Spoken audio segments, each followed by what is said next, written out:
and Alex Baker, Awesemo himself, on the Deeper Dive, sponsored by Yahoo Daily Fantasy Sports. Let's do it real quick, boys, and then we'll jump into it. We've got 14 games today. But first, Yahoo Daily Fantasy Sports, sponsor of the Deeper Dive. $1 Million Ballers back again. $20 entry. 150 max now. Start making those lineups yesterday. Also, you got the 15. You know what? I'm not even going to go through them. A ton of awesome contests for football this week. A very solid PGA contest, MLB as well. And you can get up to $30 in Yahoo Sports rewards points, those YSRPs, by signing up with us at awesemo.com. It's very simple. Just click on the MLB tab right at the top of our homepage, and you'll see the Spotlight Hitters article right there. The link is in it. It's free. Click it. Sign up. Upon deposit and get your $30 in Yahoo Sports rewards points. It's a win-win for everyone, and make some money this Sunday. Adam, there was definitely some overlay on some of these contests. I'm curious to know, with the $1 Million Baller, now that it's 150, like you can't CSV enter yet. So do you think there will still be overlay on 50,000 entries? I didn't see how close it got last week. I thought it was like 10,000 away. I'll say I assume it'll get closer this week, but I also think that without the CSV, it's pretty unlikely that anyone that isn't. I think there's probably very few people relatively that will actually play 150. So maybe not all the way there. There were 29,500 entries last week, and I think there was 40K. I think there were 40,000 spots. So I don't know, but you just keep playing there. It's a great spot for football, especially with some of these zero management fee contests. Got some for PGA and for baseball. Sign up through our Spotlight Hitters article, totally free on awesemo.com. You'll see the link right at the top of it, and get your $30 in Yahoo Sports rewards points. That's Yahoo Daily Fantasy Sports sponsoring, of course, the Deeper Dive. Alex, how you doing, brother? I'm doing good, man. Ready to get back in MLB. I think it'll be awesome because so much crazy stuff happened in NFL, and people have all this money in their accounts who are playing guys like John Ross, Marquise Brown, and now they're going to be looking to play MLB, and who knows what kind of crazy plays they're going to come up with in a sport they know even less about. I'll say, are you suggesting there's a correlation between John Ross and probably not being good at MLB DFS? Yeah, I'm not sure that correlation or causation, or I'll have to do some data analysis on that. But anyway, you slice it, I think that there's going to be some new blood in MLB, and that should bode well. And if you're a new player who just found us through NFL, we'll give you some tips on how you can take advantage of all these players who might be less experienced in MLB. The optimal lineup on the main slate on DraftKings last week was 340 DraftKings points and a salary of $44,500. Christian McCaffrey was the only skilled player above 5,500. It included John Ross, Deshaun Jackson, Marcus Brown, who played 14 snaps, Austin Eckler, and Lamar Jackson, Sammy Watkins, of course, too. So, yeah, that's one of those weeks where they happen. Like, Adam, these happen every year, a couple of them. But I wouldn't expect to see it be this out of control in week 2 or 3. Yeah, I've seen a couple people, tweet about how week 2 is just like recency bias week, and I agree with that completely. I think that people tend to take away a lot from week 1, so hopefully they'll take away how roster construction went this week and apply it to next week. All right. Let's jump into it, boys. We got a bunch of games to talk about and only so much time. 14 games today on the slate. Alex, any weather that we should be aware of? Oh, that's a good question. Let me That's all I have. look into it. But if there is, I'll be sure to update everyone on Awesemo Weather. Yeah, Awesemo Weather, Awesemo NFL at Awesemo_com. We've got it all. And Adam, last thing here before we jump into the games. In terms of roster construction, high-price pitchers, mid-range, I ask you every time we do the deeper dive, anything specific jumping out at you? I think it's pretty wide open. There's at least one really good pitcher at the top. There's a few mid-range pitchers that I really like. And then there's not much as far as close to minimum priced pitching goes, but there are a couple of viable options that are pretty solid values towards the bottom. There's a game in Coors with 2 really bad pitchers going in it. So I think this is a pretty wide open slate as far as, roster construction and being able to differentiate in your lineups. All right, Alex, let's do it, man. Baltimore and the LA Dodgers. Ty Blach and Walker Buehler. Walker Buehler going up against the bad Baltimore Orioles lineup. He has been very, very solid this season. There are times where Walker Buehler just doesn't look like himself, but the ridiculous strikeout upside and quality matchup certainly puts him on the board. One of the big things here, though, is you're not getting any semblance of a discount on Walker Buehler, one of, if not the highest priced pitcher everywhere. What are you doing with Buehler here at Camden Yards? Yeah, I mean, Buehler has been excellent this year. 3.3 xFIP, almost a run on average better than your average pitcher, but he's top dollar across the industry, aside from Yahoo, where he's a little bit more affordable. And also, I'm not sure that this is the best matchup for strikeouts. Baltimore usually rolls out a pretty weak offense, but their lineup today actually isn't half bad. I mean, I have to give them some credit.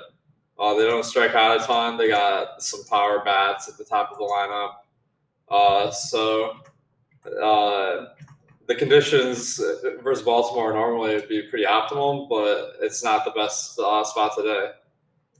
Okay, yeah, Adam, where are you at on Buehler? He's my highest projected pitcher, but it's just not by a wide enough margin where I think I'm going to be prioritizing him in lineups. So it's kind of a guy where if I have a cheaper stack and I can get to him without sacrificing too much, because there is also some really good hitter value on the slate, as we would expect in the middle of September on a 14-gamer. So in some cheaper stacks, I'm fine getting there, obviously. I think he's the best pitcher on the slate. But there is also opportunity cost because there are so many good bats on this slate and also high upside mid-range arms to where I don't think Buehler is really a priority for me, especially in tournaments. Yahoo maybe being the exception because he's $51 there as opposed to $12,300 on DraftKings. But even there, you have some really good pitchers that are substantially less expensive than Buehler is. Okay. You're not on Ty Blach. I can pretty much assure myself of that. You would be correct. What? You are correct. Okay, good. Now, if he was 4K, he'd be your highest owned pitcher, but I don't know how you function. That Justin Turner scratch just changes everything. Yeah. What are your thoughts on Dodger bats? I like them a lot. Turner scratched, which does make it less appealing, but they're getting a designated hitter, so there's more ways to combine their offense than usual. You get some decent value with Chris Taylor hitting third, Kike Hernandez hitting fifth. Both of those guys can do some damage. David Freese is somehow $5,400 on DraftKings, which obviously is not a good value, but it does mean that you can get the number 2 hitter in this lineup at lower ownership than most guys. Bellinger hits left-handed pitching really well. It's just a stacked lineup top to bottom. Yeah, I mean, it's tough to get away from this, Alex. What's your thinking on the Dodgers today against Ty Blach? I mean, Ty Blach, excuse me. He has an ERA of almost 11 this year, so it's amazing that he's even on the mound at this point. And the Dodgers lineup, as you guys are saying, is super stacked. All 9 batters are above average power. As a team, they're about 30% more. I project them to have about 30% more extra bases than an average MLB team, and that's really appealing. The only thing that might not make them the top team of the night is the Coors game, but that's just driving the ownership down on the Dodgers. So I think it's a really good spot. Okay, Adam. By the way, did you see Buehler's ownership? No, I hadn't refreshed it yet. What do you think it is? On DraftKings? Yeah. 30? 9%.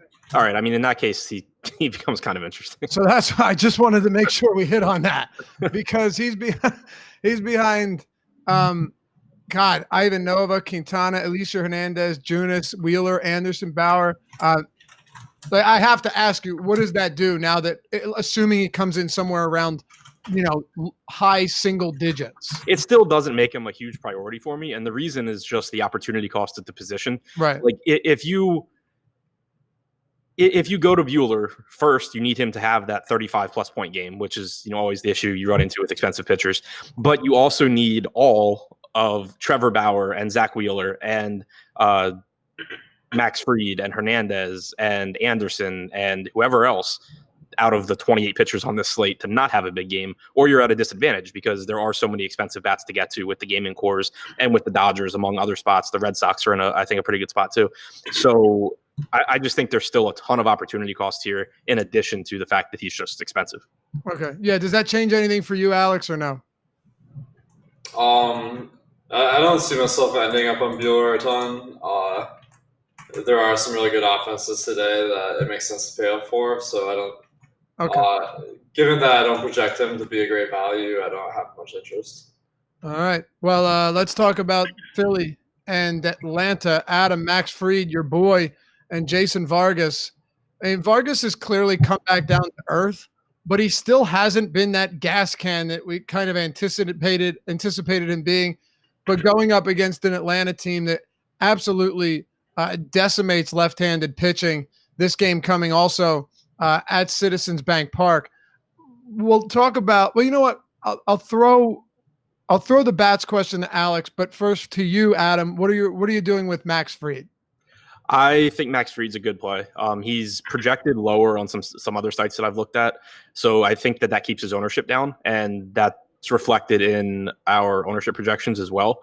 But I really like some changes I've seen in Fried as the year has gone on. He's always had really good stuff. He has a 94 to 95 mile an hour fastball, has one of the best curveballs in baseball, and he's upped his slider usage over the second part of the season. In his first 14 starts this year, he averaged 12.2% usage on his slider. Over those 13 starts, he struck out, or 14 starts, he struck out 21.9% of hitters, 15.9% K minus BB percentage.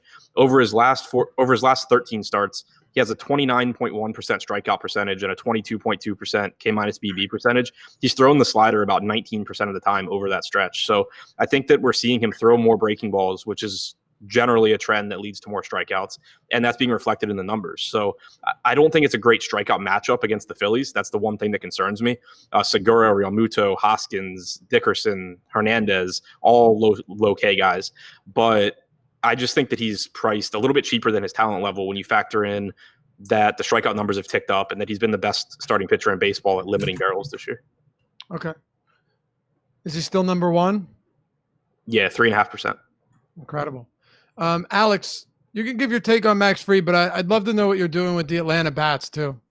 Yeah, I'm not super high on Fried. I think that he's a decent strikeout guy, but the price tags are a little bit higher than I like.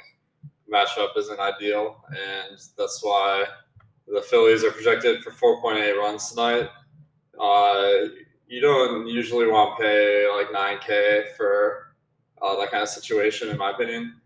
But the Phillies bats look pretty interesting. They might be a little bit overowned tonight because they are pretty cheap.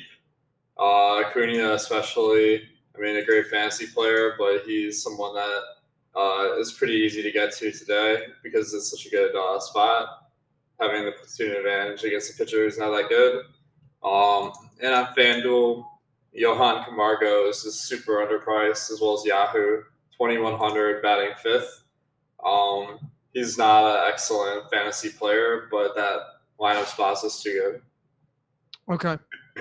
Adam, Atlanta bats here. Acuna, Albies, Freeman, Donaldson, Camargo in the 5-hole, Dansby, Swanson, Cervelli, Riley, and then, of course, Max Fried rounding out the 9-hole. I think this is about as good a lineup from a power standpoint as the Braves could have possibly run out here. Yeah. I know Vargas isn't the worst pitcher, and he generally does a pretty good job of limiting production overall. But the thing that I really like is that Ozzie Albies has more power from the right side. Camargo has power from the right side. Austin Riley's a huge strikeout guy, but he has a ton of power hitting eighth. So while Atlanta has a pretty good amount of aggregate ownership, I expect it to be a team where you can get some low-owned Atlanta stacks that still don't lack in upside because the guys at the bottom of this order do have so much power still. So that's something I do think is appealing. Like, I would still put them behind the Dodgers. I'd have them behind Coors, obviously. But the fact that you're not confined to just rostering like either the 1 through 4 hitters or a terrible hitter is pretty appealing for me in a stack. Any interest in Philly bats? Not for me. I think that the guys that you would be interested in are a little bit too cheap, so maybe they get more ownership than they should. Max Fried has a 53% ground ball percentage this year, in addition to only 3.5% of balls put in play being barreled. Add that to the above average strikeout percentage, a below average walk percentage. It's just not a team that I really want to get to. Okay. Any interest in the Philly bats, Alex? Oh, there are a couple one-offs. I think you could go to Hoskins is a guy with a ton of power. Segura is kind of well priced, but that might be too much of a stretch. Okay. Let's go ahead and stay with you, Alex. Toronto and Boston. We've got on the bump, pretty interesting matchup between Nathan Eovaldi and TJ. Is it Zook? I hope you're not asking me. I don't know. What do you guys think? Just if you looked at this, I would say Zook. What about you, Alex? I'd just say Z. Z. What about you, Adam? Zook for me. Zook. All right. Well, Alex, TJZ on the mound going up against Nathan Eovaldi in Toronto. Pitching not a priority for you here? Yeah. I see Eovaldi has a little bit of ownership, but just to give everybody an update on TJZ, because I think this is his first start of the year. But it's his second. I think he came in relief last time. Oh yeah, sorry, second appearance. Yeah, so he is stretched out. He started 13 games in the minors this year. His strikeout percentage in the minors was 11.6%, which I mean that's basically the lowest number I've seen of any pitcher all year. Yeah, that's terrible. Yeah, I have no idea how this guy is in the majors right now. And he's facing the Red Sox, one of the best lineups in the game. And maybe they even have a chip on their shoulder after the Yankees eliminated them from the division race. So I could see some big firepower here for the Red Sox. Alex or Adam?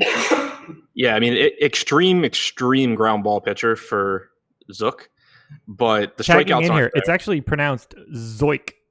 Sort of like, I don't know. Yeah, I was on Scooby-Doo. Baseball Reference, and it's Zoyk. Zoik. Okay. What did I say? Zook? What did I say, Josh? I don't know. We've all been doing it wrong. We got it clarified this morning on the strategy show. I think I said Zook. So None of us said Zoik. That much I can tell you. He had Zook. I had Zoik. Zook, and he had Z. So all three of us batting 0. Thanks for that clarification, And Josh. so it's Zoik? Best producer in the game. Correct. Zoik. All right. Yeah, so Zoik has an elite ground ball percentage, 57% this season, 55 last year, and 62 at high A last year. So that's his like redeeming quality, I guess, but that's not something that's going to scare me off of Red Sox bats, because you're just bringing a guy up and asking the Red Sox to hit the ball in the park that's been the best home run park in baseball this season, according to ESPN Park Factors. Tons of power in this lineup. If they just smash ground balls at people, then oh well. I'll take my chances on these guys hitting the ball in the air. Okay. I really wanted to hear him say his name. Who? I wanted to hear it said. Zoik. I wanted to hear Zoik. it. What? I'm confused. What are you saying? I wanted to hear it on YouTube. Like I wanted to be like, hey, here with TJ Zoik, after his no-hitter, which I think he threw one at AAA. There's this great YouTube channel which has pronunciations for all these athlete names, but they're all wrong. Yeah, I know. I've heard that. Not good. But do we want to talk about anything else from this game? Any other side? I think Toronto, like there's a couple players that make nice one-offs. Rowdy Tellez and Randall Grichuk, both are guys with good power and heart of the order, and they're cheap. All right, Adam. I agree with that. All right, Milwaukee, Miami, Marlins Park, Marlins Stadium. Elieser Hernandez, Chase Anderson. Right now, where it currently stands, we've got Anderson tied for the highest ownership at 30% on DraftKings. Hernandez at 16% as your 5th highest. If you work it across these sites here, Chase Anderson 8% on FanDuel, and Alicia Hernandez 4% on our other two pitcher site and sponsor of the Deeper Dive. We've got Chase Anderson at 9%, $33, and Alicia Hernandez at 15. So clearly the bulk of this ownership coming on DraftKings, Adam, for both. Yeah, I think that the pitching in this game is kind of appealing on the two pitcher sites because they're both cheap on DraftKings and Yahoo, and neither guy is someone you need to get to on FanDuel. Chase Anderson in particular, I think, looks really good. The biggest weakness Chase Anderson has is right-handed power, and there are six right-handed hitters, not including the pitcher, in the lineup for Miami. But the highest ISO on the entire Miami team against right-handed pitching is Garrett Cooper at 159, which is fine, but it's nothing crazy. And everyone else is below that. So that combined with the park mitigates Anderson's biggest flaw. And on top of that, it's a good strikeout matchup. Miami, for God knows what reason, has Lewis Brinson hitting second. Lewis Brinson, since last season, has a 31.5% strikeout percentage and a 40 WRC plus. This guy is getting extra at-bats against Chase Anderson, so that's a pretty good thing. Jorge Alfaro is hitting fifth with a 36% strikeout percentage. Cooper has a 28% strikeout percentage. So the average strikeout percentage for the top 8 hitters in the lineup is about 25.5%, but it's actually skewed a little bit higher because of those two hitting the top 5. Then you also have the pitcher, who I'm sure Alex was going to point out, strikes out 45% of the time. So it's a good spot for Anderson. Really favorable price tag on DraftKings and Yahoo also. All right. What are your thoughts, Alex? Two chalky pitchers on DraftKings. Chase Anderson is probably the one that projects as a better play because the Marlins are a really favorable matchup. But I'm really nervous looking at his game log. I mean, the last game he started, he only went 59 pitches, 4 innings. Before that, he went 68 pitches. But I guess a couple of weeks ago, he was going in the 80s. So I think there is some concern that maybe he will get subbed out of the game earlier than you like. So I'd be a little bit worried that my lineups are doing really well to start the night, and then the production stops. But the price tag kind of incorporates that risk into it, so I'm sure I'll have a lot. Alicia Hernandez is a guy that just dominated at AAA this year. His xFIP was 4, I guess, but his FIP was 2. So maybe I read that into that wrong. But his strikeout percentage in the minors was 34%. He's at 23% in the majors, so a lot less production than anticipated. But this is a guy that has the stuff, I think, but just hasn't found the right mix, and that makes a nice GPP target in a park that is favorable for pitching and against a team that has a lot of strikeout bats in it. Do you have any interest in hitters? Yeah, I think that Brinson, as Adam mentioned, is extremely high points per dollar. He's only 2K on DraftKings and FanDuel. On Yahoo, a bit more expensive, so I wouldn't go to him there. What about you, Adam? I mean, I'll echo the Brinson thing as a value guy. He's absolutely awful, but he's hitting second and he's minimum priced. But I'm interested in the Milwaukee bats. I agree that Hernandez has the ability to strike guys out, and I think he's a perfectly fine SP2 in tournaments. But one thing that does stand out is his splits against lefties. Against righties this year, he has a 26.3% strikeout percentage. Against lefties, he's at 18.2%. He's allowed a 224 expected ISO and a 348 expected WOBA to lefties. If you go back to last season, he has a similar split. So when you have this lineup that has Grandal, Yelich, Thames hitting 2, 3, 4, and then you have Spangenberg and a basically minimum price Travis Shaw, I think Milwaukee's an interesting stack here. The one thing that is scary, and it's something that I think we talked about it yesterday, but you're going to run into a lot in September baseball, is like Eric Dames yesterday was pinch hit for in the 5th or 6th inning with the bases loaded because they had Ryan Braun on the bench. So they brought him in to face a lefty. Like Braun's in the lineup today, so obviously it won't be him, but they do have guys in this lineup that I think can get swapped out pretty quickly. Okay. New York Mets and Arizona. Adam, we've got Zach Gallen. Man, that price point continues to skyrocket. $11,200 on DraftKings, cheaper than only Walker Buehler. Zach Gallen on FanDuel is $9,100. He's not popular, only getting 5%, but he's also quite a bit cheaper And then on Yahoo, he's 39. He's sub 40 on Yahoo. So I know you're a fan of Gallen. This matchup is kind of neutral, but 11-2 on DraftKings is just completely it's completely prohibitive. What about on FanDuel and Yahoo?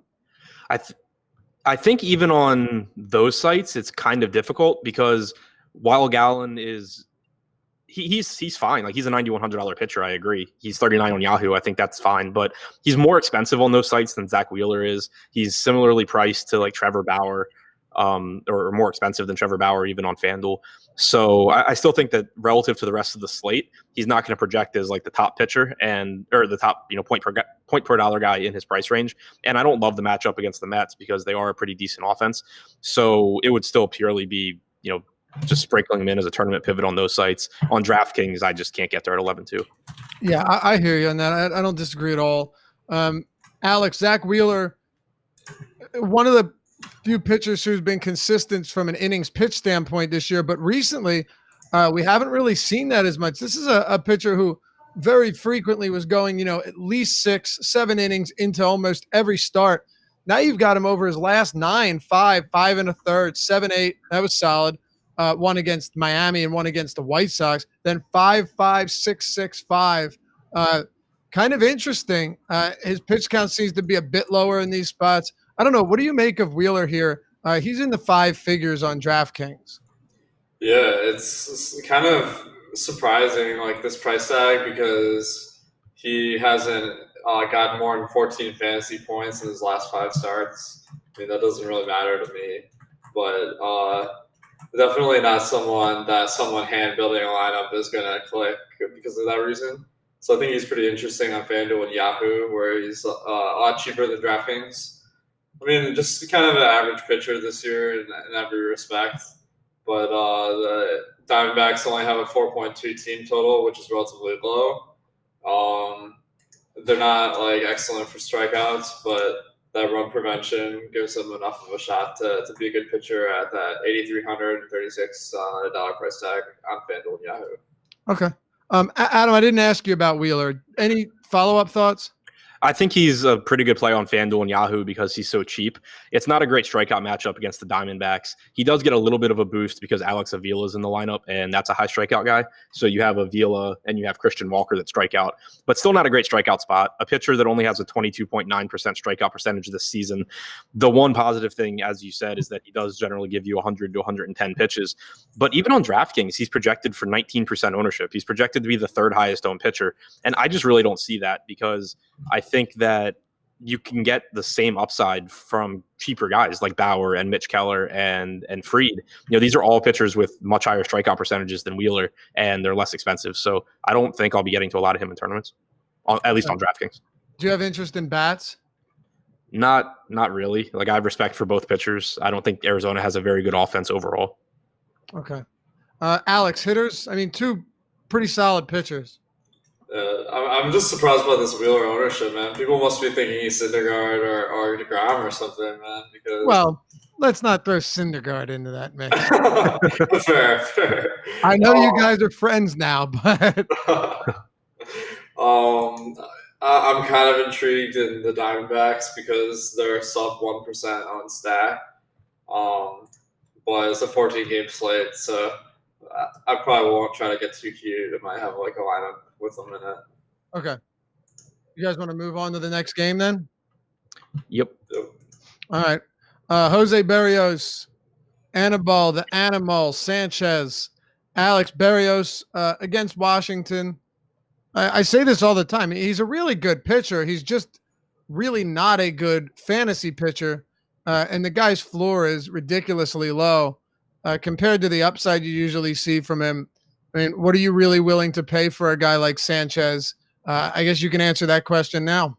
I'm not really on the pitchers in this game. I think that the Twins lineup, man, is brutal for strikeouts.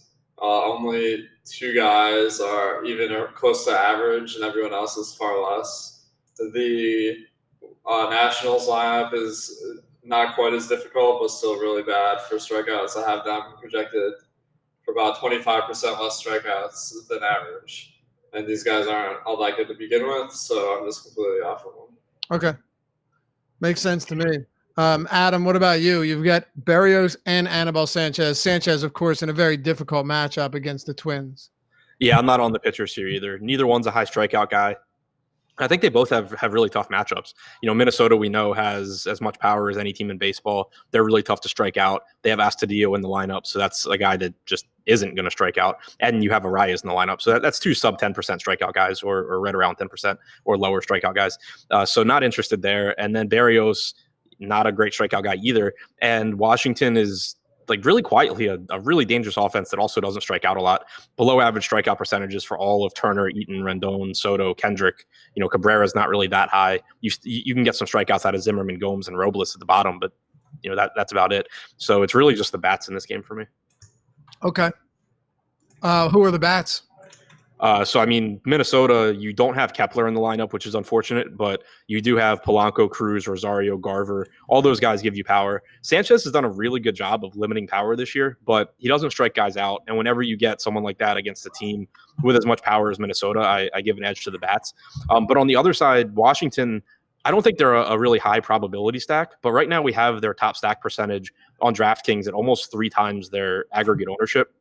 And if you just go through the guys in this lineup and look at their ISO against right-handed pitching this year, Soto's at 324, Rendon at 282, Kendrick at 235, Turner's at 196, Cabrera 197, Robles 189.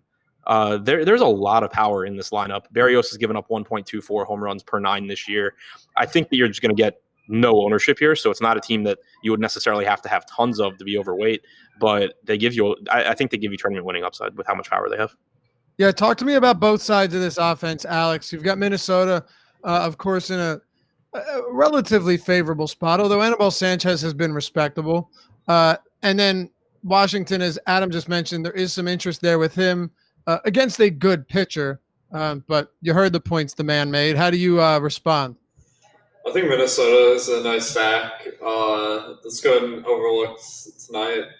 A lot of good pricing for the situation. They have a team total of 6, which is one of the higher ones on the slate. Of course, compared to the Cardinals, it's not all that appealing, but there's a significant probability the Twins will be the best team of the night. On the other side, Washington has about the same pricing, but not quite as much potential. So I agree that they have a much better chance to succeed than their ownership, but the rest of your lineup is going to look pretty rough if you put them in there. Okay, who would your top plays be from this game? And is there any value that you like? I think Luis Arias on FanDuel really stands out as a great value. Howie Kendrick on FanDuel. Eddie Rosario is only 13 on Yahoo. That's a guy that can definitely get you a home run. Those are the guys that really stand out. Okay. Adam, do you want anything else on this game before we move on? For me, I think Howie Kendrick also stands out on DraftKings at 4,400. I think he goes completely overlooked, and people just don't realize how good of a hitter he is because the Nats just refuse to play him regularly. Okay. 6 down, 8 to go. Let's keep it moving, fellas. We've got next on the docket, Texas, Tampa Bay, Lance Lynn, Ryan Yarbrough. Adam, last time Yarbrough was on the slate, he was ultra chalky, did not necessarily come through. He's got a matchup against this Texas team, though, that has struggled against lefties. It hasn't been as bad over the past couple months, but all in all, there are some certain flaws there. And then Lance Lynn, who's just had a ridiculous season, coming back from a few ugly campaigns since leaving the St. Louis Cardinals. Any interest here in pitchers? And if so, why do you like them? I kind of forgot this game was on the slate, which is weird for a game in Texas. But no, both pitchers I think are really good. The matchup's fine for Yarbrough. It's not terrible for Lynn either. But this game is in Texas, and you do have expensive price tags on these guys. Lynn's at 10.5 on DraftKings, so he's more expensive than that whole Wheeler, Fried, Bauer, Keller range. Yarbrough is a little more expensive than everyone there except for Wheeler also. Just tough for me to prioritize either guy, but neither guy's a hitter or a pitcher that I like to take hitters against either. Okay. What about you, Alex? I think it's a good park for bats, but these pitchers are above average, so the end result is that it's not really that good for either, except for the fact that Tampa Bay is just incredibly cheap on DraftKings and FanDuel, and on Yahoo, Texas is incredibly cheap. But that almost drives me away as much as it attracts me, because I feel like a lot of people will see that value and really stack them up because they're using optimizer just to build their lineup. But if everyone's doing that, that's just too many people doing it. Okay. Well, okay. So looking at this game as a whole, then Alex, is there anything that stands out to you? Just how good the pricing is for bats. As I mentioned, like I think a lot of people are going to be drawn to this game, but my best recommendation is to look elsewhere. Okay. Yeah. Sorry, I should have clarified. What I meant was anything that stands out, as in you're willing to actually roster a lot of them. But you answered the question. I think Joey Wendell leading off is just absurdly cheap, so I'll definitely have him in some cash games and perhaps some tournaments if he just fits perfectly in my lineup. Okay. Adam, Texas bats, Tampa bats, Globe Life Park. Like you said, it's a spot where you feel like you didn't even know it existed. But I'll really just ask the same question. Is there anything that, allows you to know it exists? Nothing really stands out other than, like Alex said, the pricing on some sites. But again, that just kind of means that you're probably going to have those hitters at higher ownerships than they really should. Right. Like 3,600 for G-Man Choi stands out on DraftKings, 3,200 for Joey Wendell leading off, Nick Solak at 3,900 for Texas. But I still just don't think any of them are great plays. All right, Alex, let's move to the next one here, talking the White Sox at home against the Royals. Right now, you've got Jake Junus with quite a bit of ownership. Nothing crazy, but he is coming in as the fourth highest projected pitcher on DraftKings. I think if he was, 7,500, he'd be the chalkiest pitcher by a country mile, but he isn't because he's $8,600. And then, of course, 8,100 on FanDuel, also getting quite a bit of ownership. And then on Yahoo at 36, he's still getting almost 20%. So, let's start with Jake Junus here in Chicago against the Cubs. Is this a spot where you're willing to get to him and pay, I don't want to say, a lofty price point, but it's certainly more than we've seen him on most slates this season? Yeah, I think the weather is not that favorable for pitching today. I was sweating my ass off on the way over to the Austin office here. But maybe I'm just exaggerating a little bit, but it's a little hot for this time of year. I think that the matchup for strikeouts is good for Junus. The White Sox lineup they're rolling out today has a couple guys that are easy Ks. Yoan Moncada is 30%. Zach Collins, towards the bottom of the order, is even higher. So I think there's some potential. The White Sox do have a team total of 5, which is extremely high for a pitcher that's in the 8Ks. I like his price tag on Yahoo the most, I suppose. I'm actually more interested in Ivan Nova on the other side, although that makes me very, very nervous because he just does not strike guys out at all. But the Royals, just a kind of average lineup, average strikeout potential there for Nova. And he's 4,800 on DraftKings, which is about what I think he should be. So that allows you to spend a lot of money on bats, which I think is an advantage. Okay. Adam, give me your breakdown on Junus here against the White Sox, who have really made some bad pitchers look incredible this season. And Junus isn't a bad pitcher. He's just, pretty much a league average arm with a decent amount of strikeout upside. I'd say, pretty close to average too. Yeah, I think on some slates I'd be interested in Junus here, but the price tag just isn't really where I want it to be. Like, I don't think he doesn't really compare favorably to Mitch Keller, Max Fried, Trevor Bauer for me, and he's priced up around those guys. So I'm with Alex. Like, if I expect to have more exposure to Ivan Nova than to Junus. I can't even bring myself to say that I like Nova because I don't, and I'm more than happy to not get to him. But at 4,800 against a middling offense, he's 4,800, and I'll roster pretty much anyone down there. Okay. What about hitters? I guess no, but you say like I said earlier, of course you'll play anyone sub 5K. Among like the really cheap pitchers that we've seen all year long, like 48, 4,600. It's a weird question, but where would you rank Nova? Meaning, like, for guys that are this cheap, would you put him somewhere in the middle of like, okay, not a bad option there just based on price, and not someone that you actually absolutely feel awful rostering? He's in the category of, because of how many hitters there are on the slate, I understand why he'll end up in some lineups. Got it. Sometimes there are pitchers where I'm like, he's better than this price tag. That's what I mean. Yeah. And then there's somewhere it's like he belongs right here, but I'm doing it anyway. Right. Yeah. Okay. Alex, did you touch on Nova yet? Yeah, I'm on him on DraftKings, as much as it's painful to admit. Okay. What about hitters? Nothing's really standing out a ton. There are a couple of individual plays on Yahoo. Mlb Dfs is $11. I mean, that's a guy that has power. He steals just a ton of bases. So, I mean, the 5,300 price tag on DraftKings is more kind of where I have him at. So that would be a cash game play on Yahoo. I think the teams are both pretty fairly priced, but they're not going to stand out on a slate with this many good options.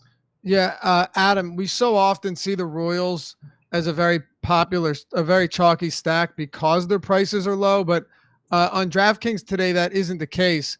They're all relatively expensive outside of, the Goto Hearn is $3,400 and Valoria is $2,800. Do you think this is an interesting spot for them against a pitcher who has had some solid starts this year, but has also been blown up equally as many times? Kind of, because he's not any good, and because the top of this order does have a nice combination of power and speed with Merrifield, Mondesi, Soler, and Dozier. The issue that I run into is that the chances of them like breaking the slate are still really low. When you talk about a slate that has a game in cores with Waka versus Chichi Gonzalez, a slate that has the Dodgers facing Ty Block, a slate that has Boston against a guy that strikes out 0 hitters. So I think on some smaller slates or something like that, I'd be more interested in kind of overpaying for Kansas City to be contrarian, but I'm not sure I'll end up doing it here. Okay.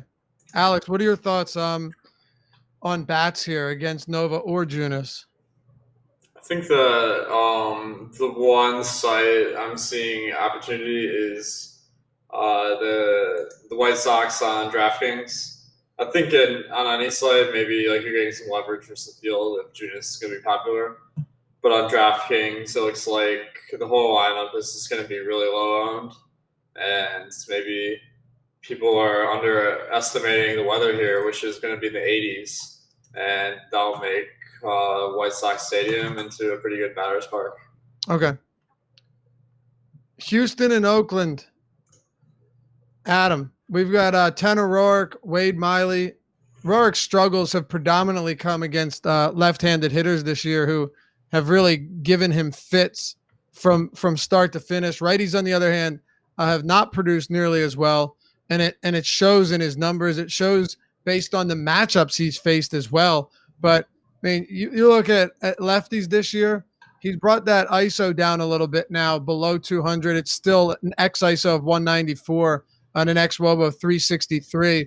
But when you look at this Houston lineup as well, it's not necessarily a team that packs it full of lefties, and all of their best hitters outside of Brantley and Alvarez are righties.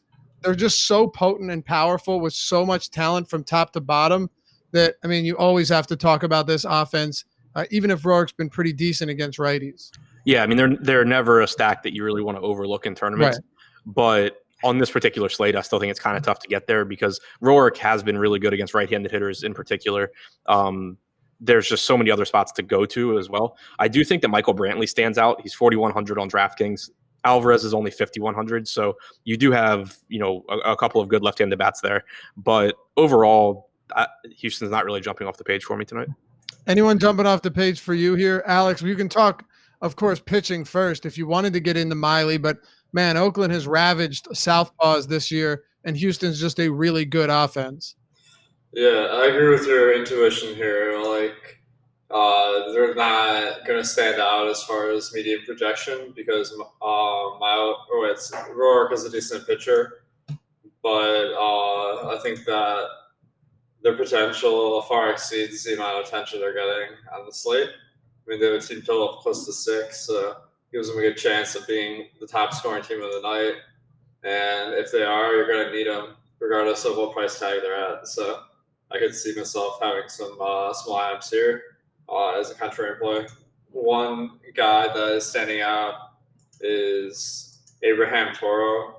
It's a guy that's not a good batter, but he's 2,600 on DraftKings. So I feel like that kind of is the opposite of what you want to do, because the Houston Lions will have him just for salary relief, but I would rather just have 4 guys without him in it because he's not that good. Okay. Let's see here. I guess, Adam, I mentioned that Oakland definitely has potential against Miley, who's been very good, though. Is there anything about Oakland that stands out to you, just knowing that they've really crushed lefties in so many different occasions this year, or do you have enough respect for Miley to look elsewhere on a 14-game slate? They have some pretty cheap bats with Chris Davis, obviously, but also Chapman at 4,200, Mark Canha at 4,100. I don't mind those guys as just, one-off flyers trying to grab a home run, but they're not a top stack for me just because there are so many other good ones. Do you guys have anything else from this game then? Chad Bender is super cheap across the industry, especially in Yahoo at $7. He's a guy with decent power, so if you need a cheapie for a home run, that could be a good option. All right. Colorado, St. Louis, Michael Wacha, and my favorite, none other than Chichi Gonzalez. God, he's so bad. It's remarkable how bad this guy is. Meanwhile, Michael Wacha hasn't exactly been, a staple of consistency either, Alex. And now we go into Coors Field where, runs are going to be produced in abundance. We're not really looking at pitching, of course, but I guess how do you prioritize this game would be the first question. Like, how are you prioritizing bats from this game? Yeah, I mean, the over-under is only 13.5, so I'm just not on the batters here. That's what I was thinking too. Okay. Yeah, let's move on before people start building lineups with these guys. Yeah. Alex told me to fade Coors and play pitchers. Yeah. It's funny. Wacha looks like Andrew Barron. Just realized that. Does he? Pull out that headshot and tell me he doesn't have. Andrew's hair is a little bit longer, but yeah, that's you, Hot Magic. Anyway, Alex, tell me where you actually are on this game. When I say where do you prioritize them, I mean are these 1 and 2? Are they top 5? Obviously top 5, but what are you doing with them? I like St. Louis, but the Rockies aren't nearly as good at play, I think. Whenever you have a team like the Cardinals, where they're relatively cheap and they're projected to be in one of the best spots of the year versus Chichi Gonzalez and Coors, you gotta love that. And it's tough because the ownership's going to be super high on all these guys, but there's a very good shot they'll be in the winning tournament lineup. Okay. On the other side, though, Colorado is more reasonably priced for their potential tonight, and they're still getting a ton of ownership, so I'm not as high on them. All right. What about you, Adam? Yeah, I'm kind of surprised that the Rockies only have a 6 implied run total here because I think Wacha's pretty bad. But right now it does look like they're just getting a little bit overowned. It won't make me feel good if I'm underweight on them against the Cardinals, but that's kind of how the numbers are looking right now. For St. Louis, they're getting a ton of ownership, but we still have them not getting as much ownership as they should. So it's the kind of team where I'll just kind of end up mixing and matching in some Tommy Edman or Harrison Bader or something like that to be contrarian from the bottom of the order. Obviously a really, really good spot against Gonzalez. Okay. Is that all you got here? No, you don't want to elaborate? Anything else? I mean, a big game for hitters here. Play all the hitters. It sounds like you got a take you wanna give out here. No, I got 20 more minutes to fill, brother. Yeah, I mean, I think whenever we're in a situation like this where there's a team that's so much above and beyond the potential of any other team, the general feeling I have is that they're not usually like my top stack. I'll have them a lot. Like they're not even my highest owned, but not necessarily like my highest my top lineup in my rankings, because you can kind of find some more inefficient markets. Because this one, I mean, the ownership's really high, the projection is also high, but maybe you can find some spot where the projection is like pretty high, but the ownership's a lot lower, and I might go for that. But I think that you gotta really go to them just because they're in such a good spot. Maybe throw in some mini stacks and full stacks, and then go contrarian at the other positions. Okay, it does make sense. I mean, go ahead, Adam. What were you going to say? I was going to say I end up doing the same thing where like I'll get a lot of Cardinal stacks, but they might not be my highest priority, just because even though I think that they're a little underowned, even if they're underowned, but they're still 15% in the aggregate, and you're playing like a 20,000 person tournament, you're still competing with like 3,000 Cardinal stacks to get first place. Whereas if you just take a lower projected team that has much lower ownership, it's easier to get first if that team goes off. So I'll probably end up getting to a good amount of Cardinals, but not like jamming them in like over the top of the field or anything. Yeah, I mean, all of the top 4 hitters for the Rockies are double digit owned projected right now. The Cardinals 20, 22, 19, 22, 22. That's the 1 through 5. So it is pretty crazy. I guess that's what happens when you have an 8.2 implied total. I know, Alex, your totals are usually a little bit higher. Adam, it's 8.2 and 6.4. 6.4 is actually a little bit lower than I would have anticipated for the Rockies. Yeah, I've been surprised all day, even going back to recording the pod with EMAC last night, at how low the Rockies total is, relatively speaking. Okay. Well, let's keep it moving then. Thank you for entertaining me there, boy. Just one additional note that I have is that our ownership is really calibrated for like the big field, $10 to like $20 tournaments Right. on all the states. So if you're playing that, I know Draftkings and Fanduel have big like $200 to $300 tournaments tonight. If you're playing those, you have to expect the ownership to be a lot higher than what we have listed, because it's not calibrated for that.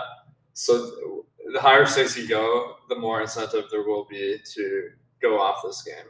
Okay. Let's talk about the San Francisco Giants and the Pirates, Adam. Mitch Keller and pretty amazing, Johnny Cueto. I mean, is this real? Yeah, well, EMAC said it on the pod last night. I did a double take. Yeah, it's crazy. I mean, I saw Edinson Volquez pitched the other day. I had no idea he was still around. Yeah, that's incredible.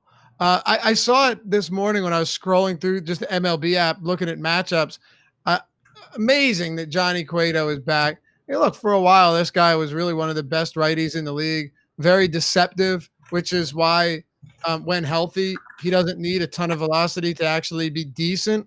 But, man, I mean, just straight up, what are you expecting from him today? He does have the park advantage, but, man, it's Johnny Cueto back from the dead. I mean, he's missed pretty much the whole season. He made 2 starts at AAA, thrown a combined 10 1/3 innings. In his most recent, which was August 31st, he threw 75 pitches. So I'm guessing we get somewhere in the 80, 85 pitch range, something like that. It's not an appealing matchup against Pittsburgh. They're a pretty decent offense. They don't strike out a lot at all. The park's nice, but I just don't really think that we need to get to Cueto here. I'm much more interested in Mitch Keller.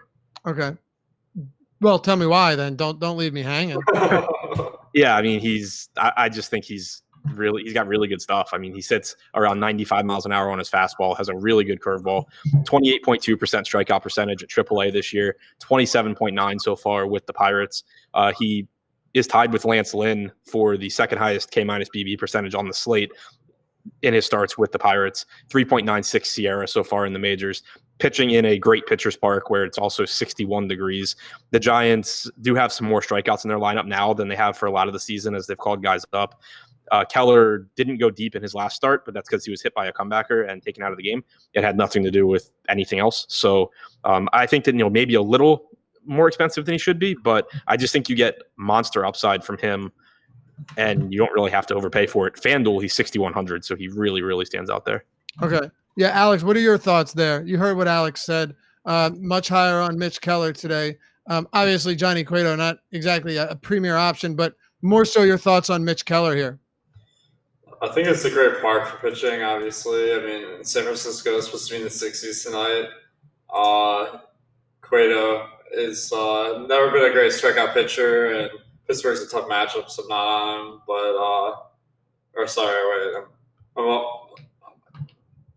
okay. Keller, I think there's some debate whether this 28% K figure is really what we should expect going forward. He pitched 3/4 of the year at AAA, and he had 28%, and then that would equate to more like 24% in the majors. That's where I have him projected, but he has been excelling in his 150 at-bats in the majors, so I think that it might take me a little bit longer to come around on him. I think on FanDuel, though, I agree that he really stands out, and on Yahoo, he's only 29. So I think that he's a great value on those sites, even if you don't think he's like that much better than average at strikeouts. And that fits in with my strategy of wanting to buy some expensive bats. So I think that I'll end up with a lot of color on FanDuel and a little bit on Yahoo. Okay. Do you have any hitters here? Let's see. I think that the Giants are pretty cheap.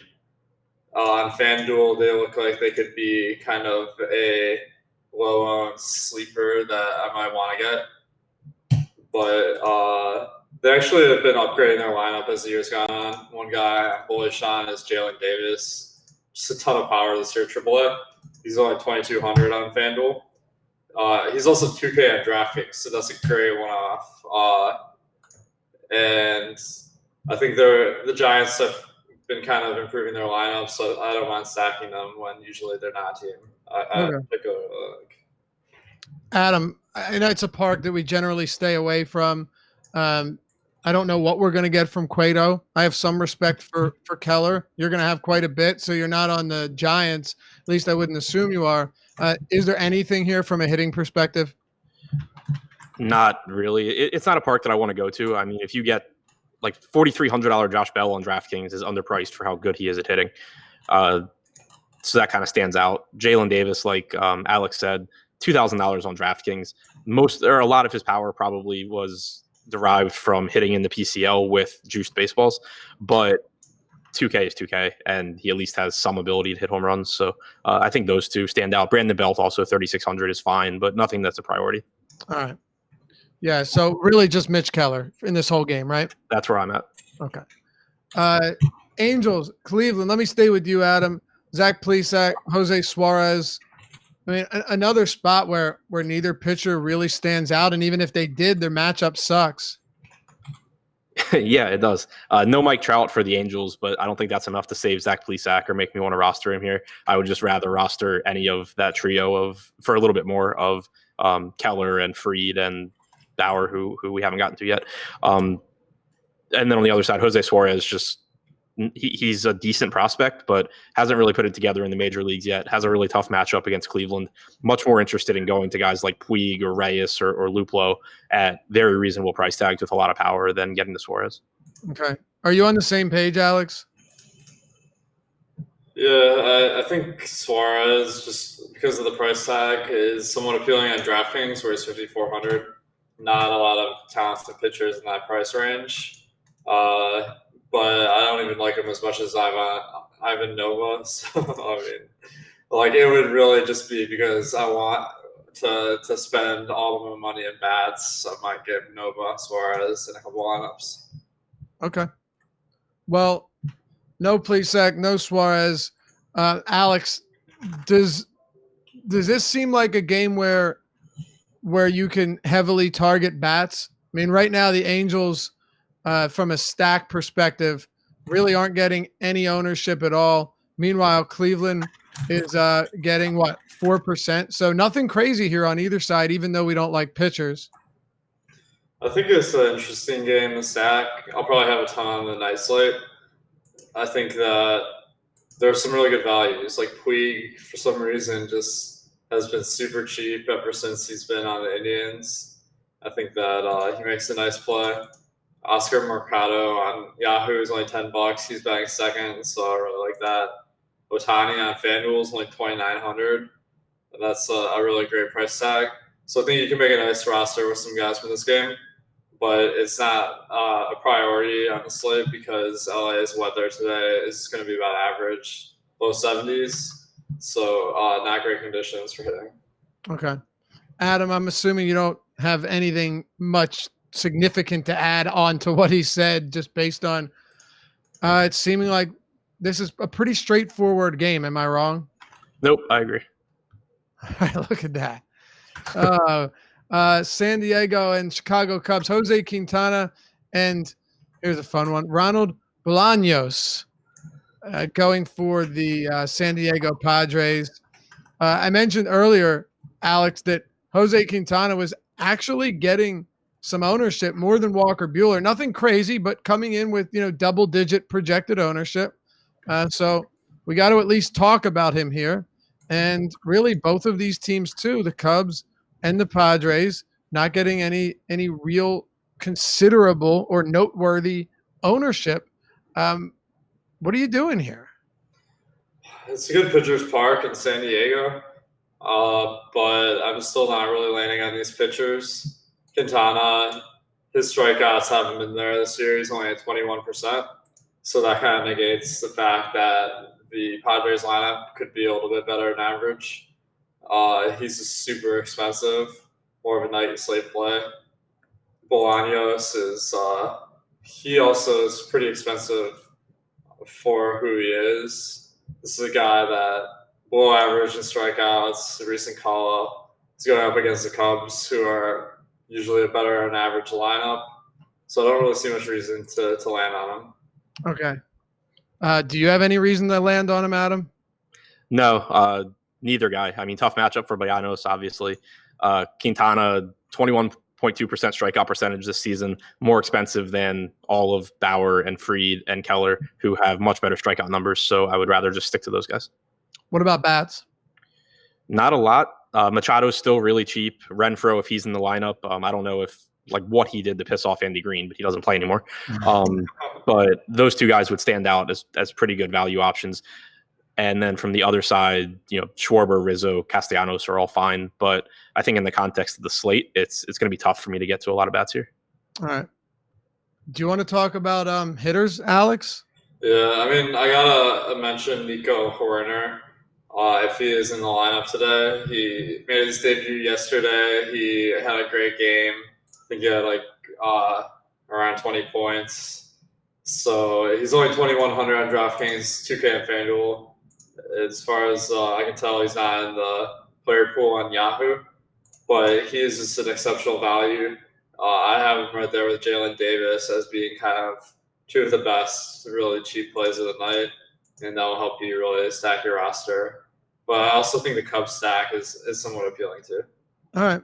Yeah, like I said, neither really getting a ton of ownership. I mean, most of the teams we've discussed outside of St. Louis are just, relatively high ownership or really low. Like you have a couple of them in that 8% range, and then it just falls off a cliff.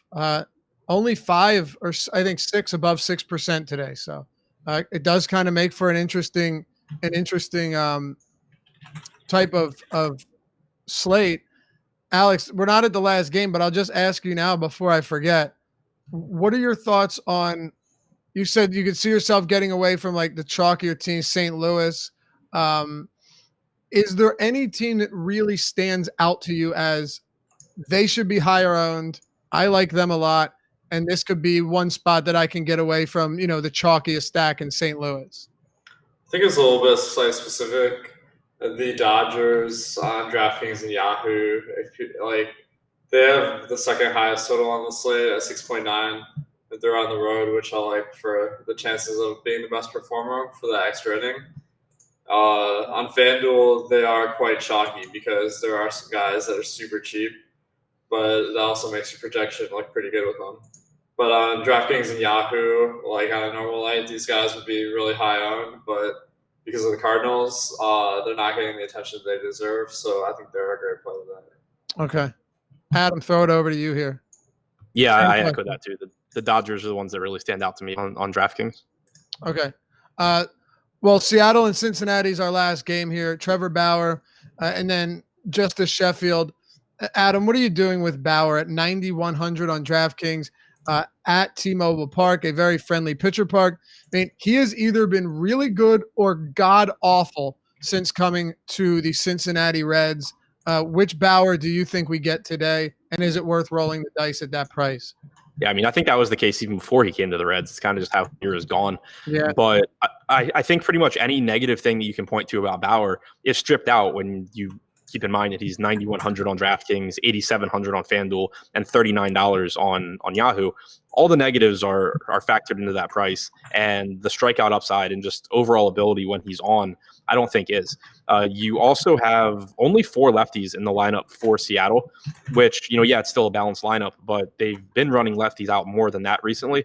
And Bauer's been consistently good against righties this year. It's been lefties that have really given him trouble. Also, pitching in Seattle is not a bad place to pitch. Against righties this year, he has a 30.7% strikeout percentage compared to 23.7 against lefties, 199 expected ISO to lefties, only 139 to righties. So a pretty big deal, I think, that you only have 4 lefties in this lineup. 2 of them don't really have any sort of power either, with D. Gordon and Malik Smith. So I think it's a really favorable spot for him. I think that he's just underpriced, and I expect he'll be one of my highest owned pitchers. All right. Double Down in our premium Slack chat just posted a graphic that says Bruce Bochy has been an MLB manager from 1995 to 2019. His career record is 1995 and 2019, which is pretty. Yeah, I saw that earlier. That's pretty wild. That's pretty crazy. It is. Alex, what are you doing with this Cincinnati and Mariners game? Before I give my thoughts, can you just tell me who that means I should pick?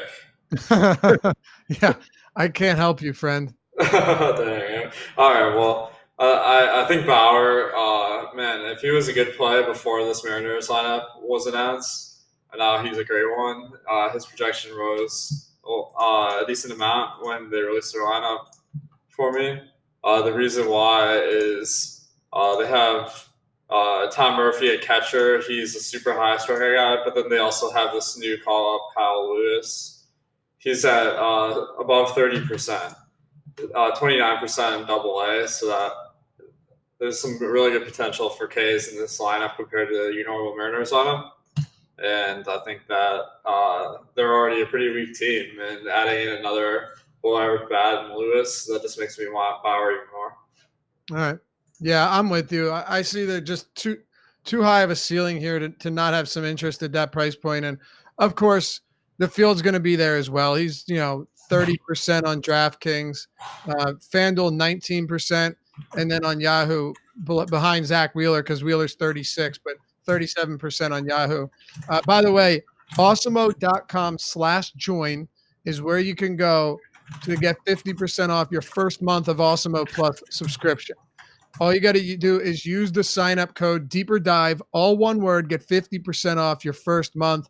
It is so worth it, my friends. Ownership projections, player projections, the top stack tool, not just for baseball, but for football as well. Alex just developed a top stack tool for NFL, which is pretty sweet.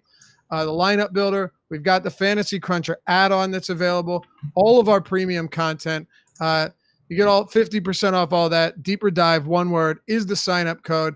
And when you do sign up, come say what's up to everyone. Introduce yourself in our premium Slack chat. Everyone's really friendly.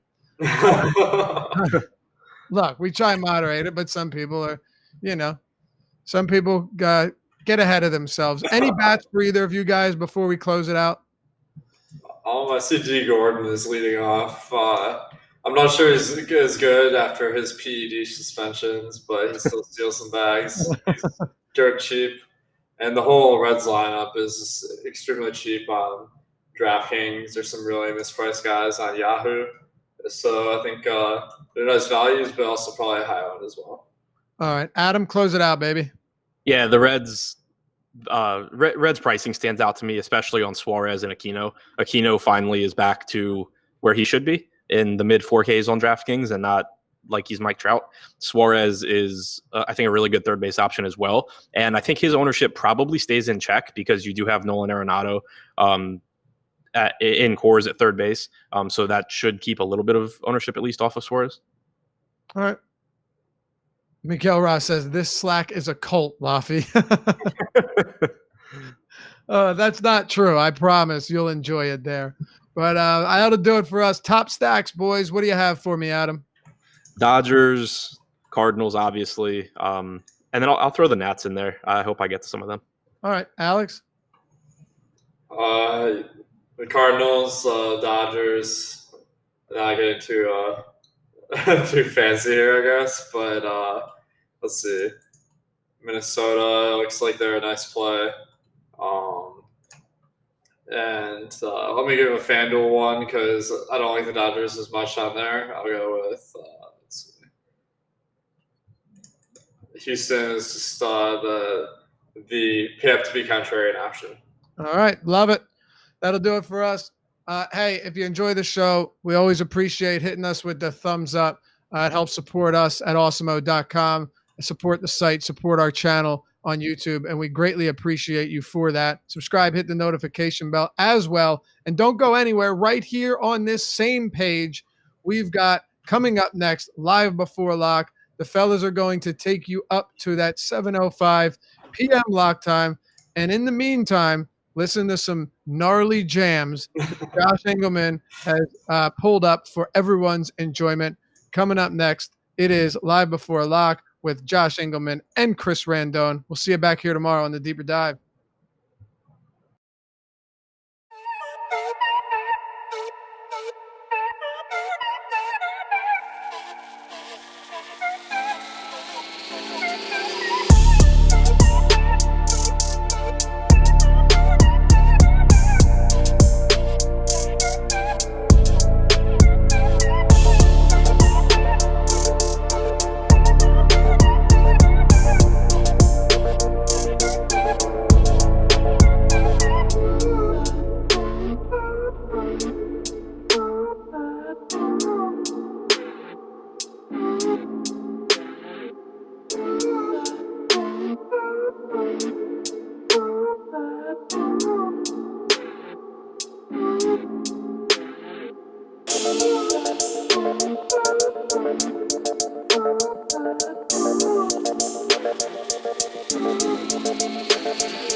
That's the Jake Hari live before lock. Let's flip that. Let's flip that overlay. Boom, boom. Because you are not Jake Hari. I'm not, man. I'm not that. I don't have the pretty boy young look. What's going on, everybody? Welcome to Live Before Lock, Tuesday, September 10th. 14 game slate ahead of us. Myself and Chris Randone here to take you guys all the way up to lock. Chris, what's going on? What's up, Josh? Man, I'm just recovering from the hangover of football, so finally we can get into MLB the right way where there's no distractions. Yeah, hangover from football is the right way to say it, I think.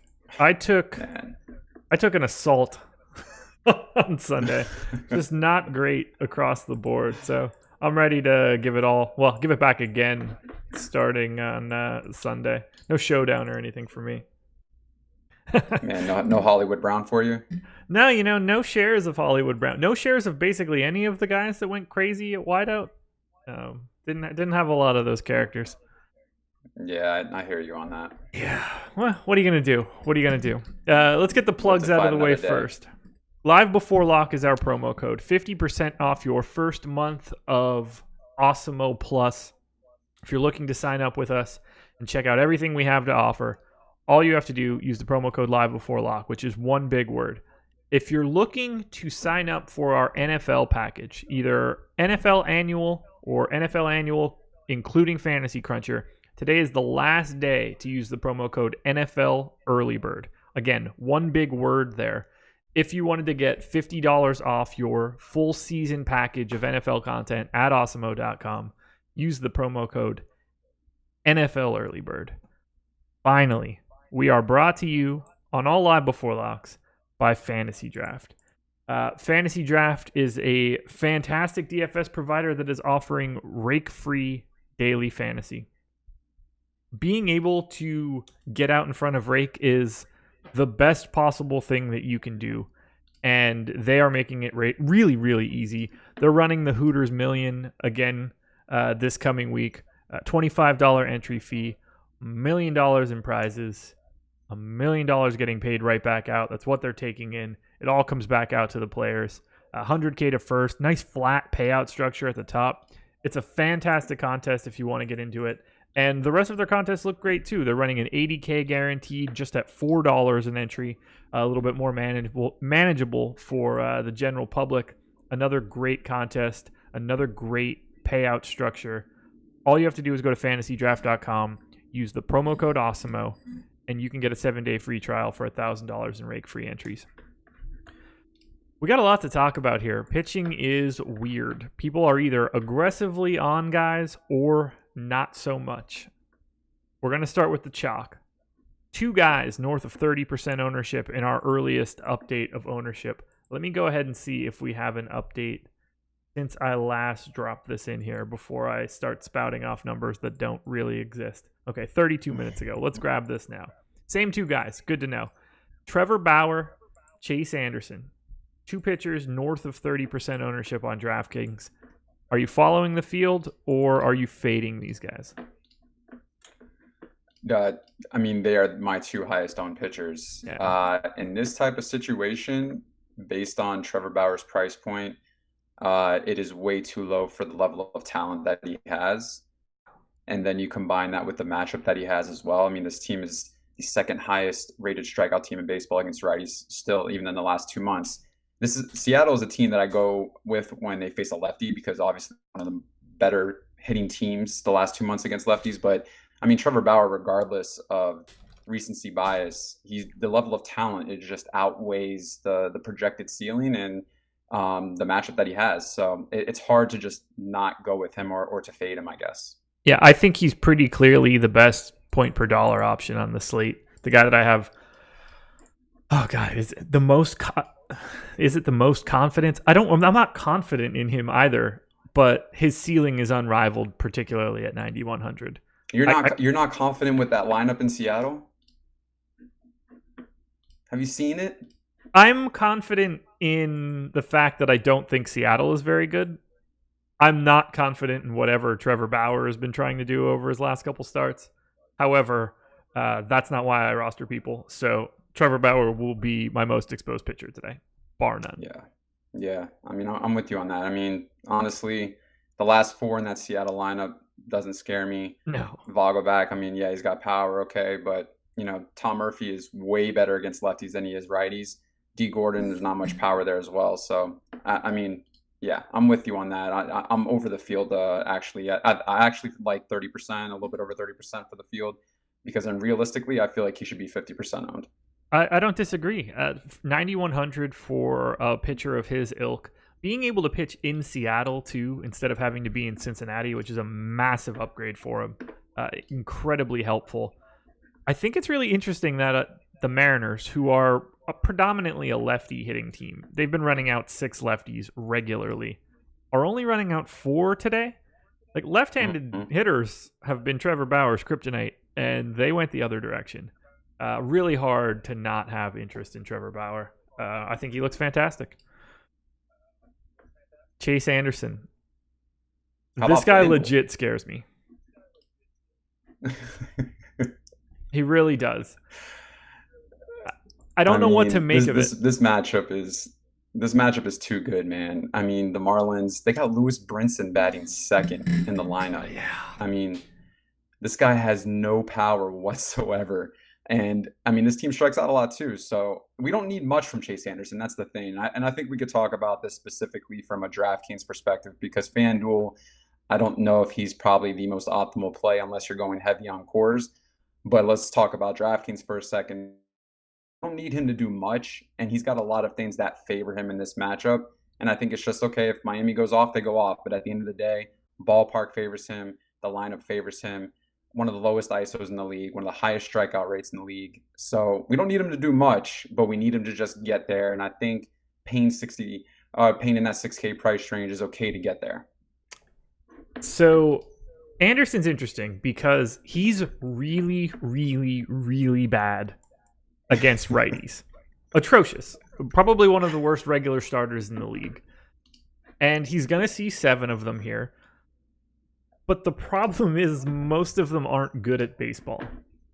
I.e. Lewis Brinson hitting second. Alfaro's got a little bit of a pop, but like not a great hitter. He's going to get Alicia Hernandez as another righty. They put Magnaria Sierra in there. So I like it for Chase Anderson. I understand the ownership. I think he's very clearly the best value arm at the bottom, depending on what your take is on Ivan Nova. But at the same time, I at least see the path where this doesn't go well for him. I think the ballpark saves him. I expect to be over the field on him. But I at least see the other side of it. I see where this can go wrong because he has such an extreme reverse split. But Miami stinks. It's really that easy. Yeah, and I mean, he struggles against righties with power. And I mean, when we're looking at this lineup, I mean, who outside of Garrett Cooper, maybe Starling Castro? I mean, there's really nothing for Chase to be, too fearful about. And once again, at 6'3", and you pay Bauer on DraftKings, I mean, it just gives flexibility for roster construction. So, yeah, I mean, I can't go into this game because there's just so many great things that point in the right direction. So I'm eliminating all negative thoughts and I'm just going to roll with it and, see what happens. Yeah, it's one of those things where Chase Anderson has allowed a 400 WOBA to righties this season. But I think that the Marlins as a collective probably hit like a 290 WOBA team. So maybe that just means that they end up being average when all is said and done. Someone just wrote in chat, Brinson is 2 for 2 with 2 home runs against Chase Anderson. That's amazing. That's incredible. Wow. That might be the only 2 home runs he has of his career, and again, it's against the pitcher that, obviously is chalk tonight. That's funny. I mean, how do you know that, Hank Workman? Lewis, if this is the Lewis Brinson burner account, you need to be getting ready for this game, man. You start in an hour. The next person says, that's right. I remember that game. Oh my God. This is great. Love it. Kudos to you guys. You guys are catching more Marlins games than I would. We got 2 of the 500 Marlins fans in our YouTube chat tonight.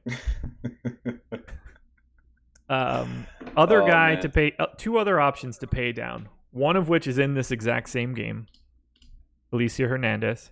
The other of which, Ivan Nova at 4,800. You have a preference between the 2? I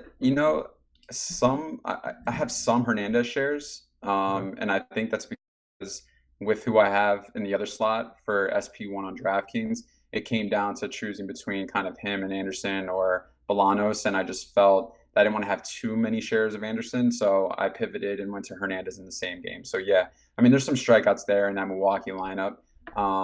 And I mean, we know that, Hernandez has some strikeout potential, nothing great, but he obviously he's prone to getting rocked too. So I'm not excited about it, but he just fit. And I think that that's just basically why I put him in there for the shares that I do have. Yeah. I'm going to get nothing too crazy. I hate saying this out loud. Alex had the same negative reaction to him on the deeper dive. I'm going to end up with like a lot of Ivan Nova. He's just coming out as too good of a point per dollar play at the bottom, and I think he really opens up the ability to get to either Walker Buehler at the top or just a really, really cheap combination with Trevor Bauer. I don't like saying anything about Ivan Nova from a positive perspective. No, but I mean, he's 4,800 and, sub 5K.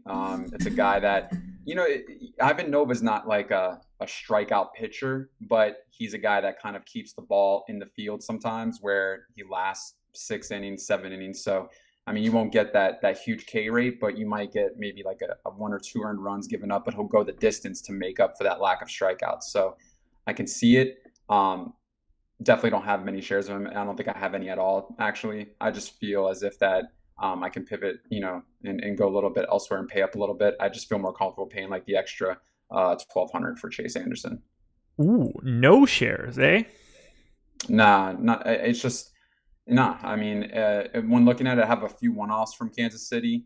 I just don't think the first 4, maybe 5 in that lineup, I think it's just a hard lineup for Nova. And if Mondesi gets on base, Merrifield gets on base, now we got to worry about stolen bases and extending the innings. So yeah, I mean, maybe the 7 through 9 hitters are a little, weak, and in that fares well for Nova. But those are 3 lefties right there, and then you also have O'Hearn. So it's just at 4,800 for a pitcher that doesn't get strikeouts, it doesn't excite me, and I feel as if that it's just not a good play. In all honesty. I just got an alert from SeatGeek, and they are casting a really wide net of trying to get people to go see concerts in the Raleigh-Durham area. I can't... What? So they were like, oh, there's tickets for Peter Frampton, ZZ Top, Game of Thrones live concert experience, and Meek Mill. Not a lot of people going to all 4 of those shows. That's all... That's a concert? Everyone's there together? No. It's multiple concerts that are happening in the Raleigh area that they are like letting me know that there are tickets for. But yeah, I don't get the sense that a lot of people that are going to see Peter Frampton are also picking up the Meek Mill tickets. Could be wrong. I mean, I probably would, so I guess. A couple more guys that are getting ownership today. Walker Buehler, Zach Wheeler, Jose Quintana. Those are the 3 guys north of Trevor Bauer. Of those 3 guys, who do you like the most? Is Bauer in that mix? No, skip Bauer. Bauer's number 1, and I think we're on the same page with that. Yeah, so ahead of Bauer, I would say Quintana. Okay. Out of the next 3, I think I'm not really a big fan of Miley, and this regression has started to take place over the last few games that he's pitched. And I mean, Roark might be able to kind of get you there for 9,700, but I just feel like Quintana has a better matchup. Outside of Manny Machado, not really fearful of this lineup. And I mean, Quintana will get you strikeouts. Just hope that he can not get dragged into high pitch counts early on to where he only pitches 5 or 6 innings. But yeah, I mean, he'll probably face a few lefties. He'll face Hosmer, Garcia. Maybe Martini will be in the lineup. Maybe Naylor will. I'm not sure. But I mean, outside of Renfroe and Machado, there's not much power there either with San Diego. Ever since they got rid of Reyes and they lost Tatis for the year, their ISO has dropped significantly. Their home run rate has dropped significantly. So out of those 3, I would say Quintana, not only the safest probably in this situation, but he's got a lot of things that favor him in this matchup. I don't disagree. I'm having trouble getting to the 12-3 tag on Buehler.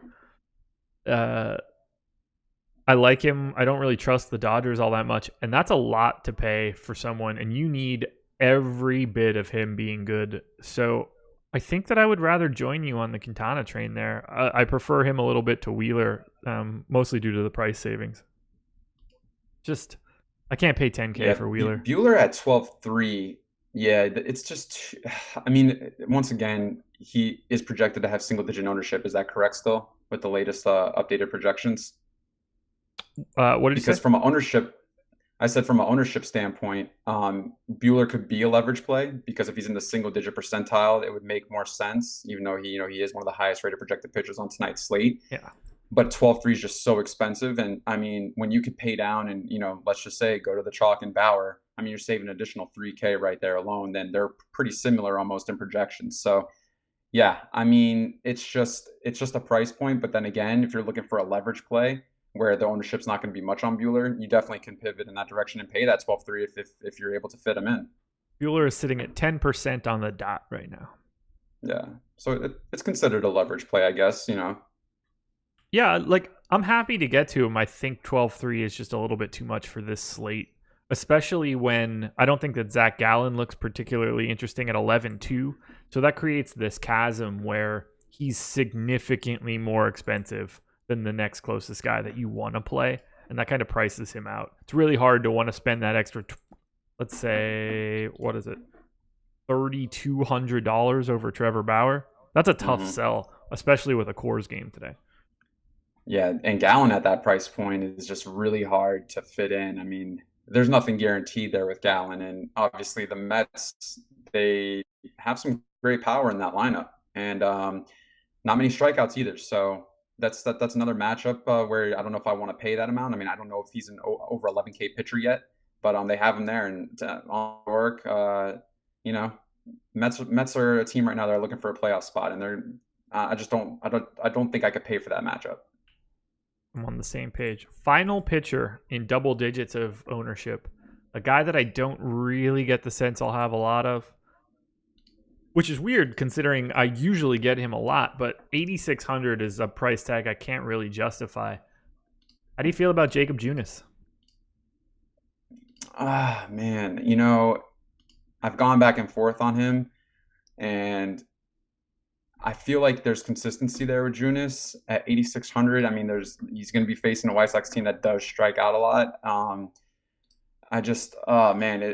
have a feeling about the White Sox tonight, so I kind of went the other way. Actually, I do have quite a few shares with the White Sox. So, not much Junus going on at this point.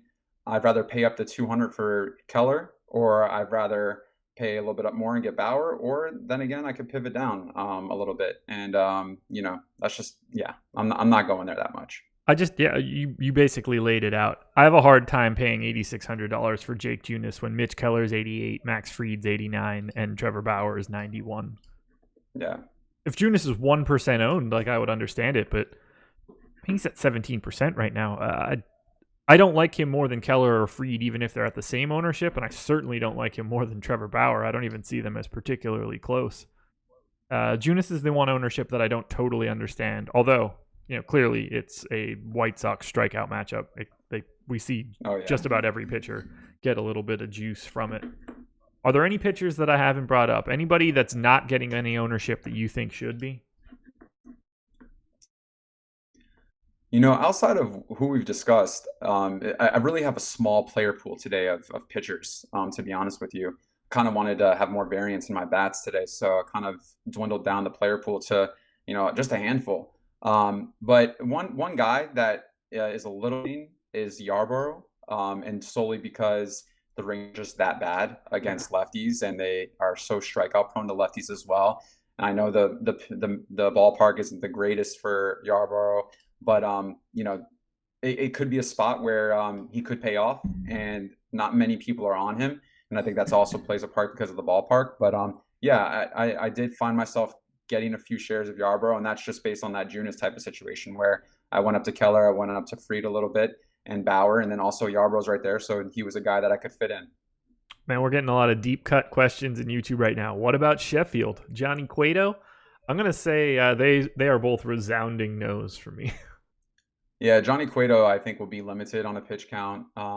And to be honest with you, we don't even know what to expect with him. Yeah. So he could pitch 45, 50 pitches maybe, not go too long.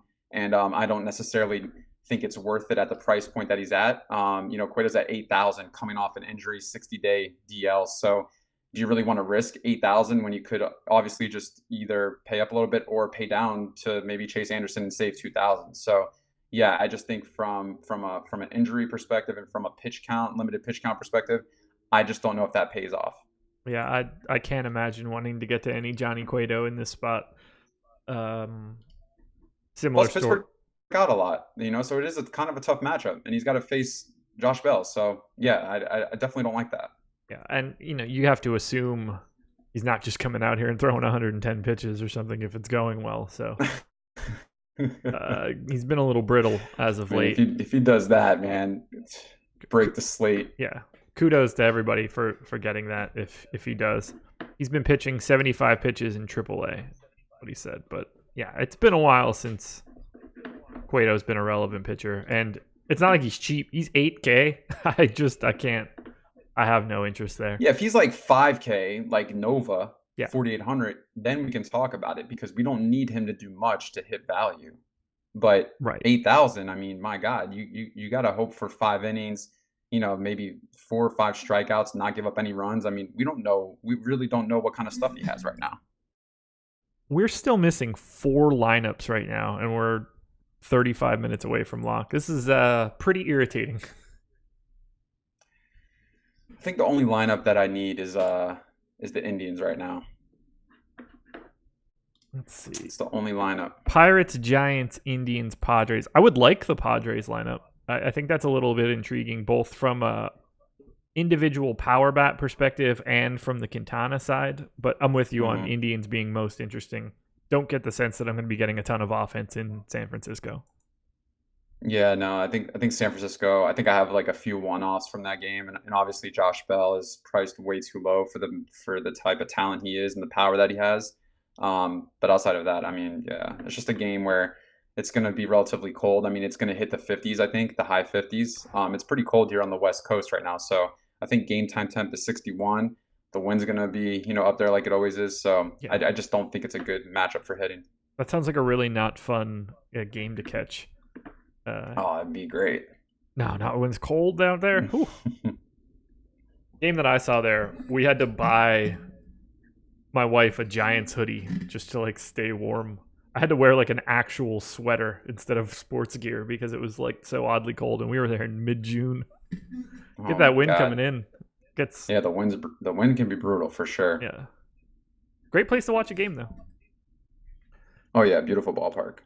627. I'm going to call it close enough to the midway point, which means everybody should hit the like button first and foremost, or I'm not going to go any further.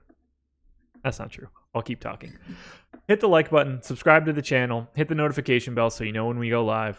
Tons of content coming out from a baseball and NFL perspective on a daily basis. Golf, MMA, NASCAR, tennis, college football, sports betting content. We're knocking it all out right now. Just it doesn't stop. It's a revolving door of articles on the site. Don't stop and just like get yourself there and read them now. But anyway, time for dong picks. We haven't had any in a couple days because of the NFL. I missed Thursday and Friday as well since I had no power. So we are finally hopping back on the train. EMAC currently in the lead with 30. Jake at 29. I've got 27. Spags at 24. You've got 11. I am still leading in pick rate. And really, that's all that matters to me and to the rest of the viewers is can I maintain my incredible lead in pick rate?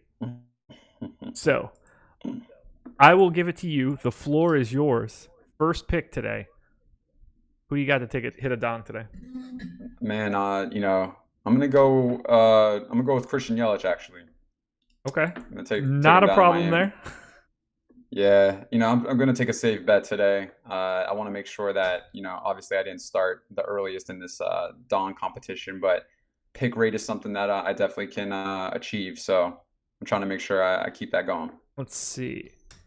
If you get this pick right, you would pass me if I don't. Let's go. You will jump, if you get this pick right, you will jump to 23.3%. Mm-hmm. If everybody bagels besides you, you will be in first in pick rate today. If Yelich down. I'll just take to put that out there. I'll take it. I have my pick ready. I'm going to take this hat off. I'll put this hat on. Go. I've got Ronald Acuna. NFL draft? I've got Ronald Acuna. Oh, that's not a bad pick. I got quite a few of Braves tonight, so So the 2 picks on the show are in. Christian Yelich for Chris. I've got Ronald Acuna. I wanted to take Ozzy Albies, but I couldn't take somebody over Acuna. Jake's running back Nelson Cruz. Take that. Yeah, I mean, it's pretty much always safe. So Nelson Cruz is in. Now we're waiting on Emac and Spags. Emac is typing. So guessing we're not going to get one out of Spags today because he's not quick to the draw. Chris Taylor coming in for Emac. That is off the beaten path of Emac. Love it. I love that call, man. I love it because, obviously he does get his picks right from time to time, and I'm really big on the Dodgers tonight. I'm probably the entire field on the Dodgers. Ooh, and there is Spags. Cody Bellinger. Oh, I love that too. Love it. I hope they all get Dom picks. Yo, I don't. I hope all of you don't get one, except for me. That. I am super selfish when it comes to Dom picks. I'm all about sharing the wealth, so I'll take it. I need the bragging rights. I won't be able to sleep at night. All right. In final summary of Dong picks, I've got Ronald Acuna. Spags is on Cody Bellinger. Jake on Nelson Cruz. Emac, Chris Taylor. Chris Randone on Christian Yelich. Those are the 5 Dong picks. Get the tweet out now, Brett. Everybody else, get your Dong picks in on the tweet. A lot of people are saying Lewis Brinson in the YouTube chat. I don't know if they're trolling, but I've seen a lot of Brinson. Oh, man, if Lewis Brinson homers, maybe we'll do some sort of giveaway for a free sub. So, someone just asked me if I still love Becca. So it's hilarious. The chat is actually pretty entertaining tonight. I'm not gonna lie. There's a lot of activity going on. It's the lack of NFL today. People are just losing their minds. People got some extra cash laid over from NFL. They're just like, oh, what's this baseball stuff? Yeah, you know what it is? It's like, have you ever been to a music festival like EDC or something? I have not. Okay. But I wish that I was. There's usually this thing called like the withdrawal thing afterwards. So people who go to these festivals afterwards like find themselves just watching any type of concert on the computer or anything because they miss it so much. Okay. So it's kind of like people right now with NFL. They played NFL. Now they need something, so they're going to MLB. I don't think that I would do well in those scenarios. Nah, you do great. I would have to buddy system it with somebody. I have a sneaky suspicion that the psychedelics might take over for me. Nah, you would be fine. We could talk off air about how well I do normally on them. All right, let's move this over to stacks. You've kind of already given us what you like, so I'm not even going to start with the Coors game. Let's worry about the Cardinals and the Rockies later. Talk to me about what you're seeing for the Dodgers.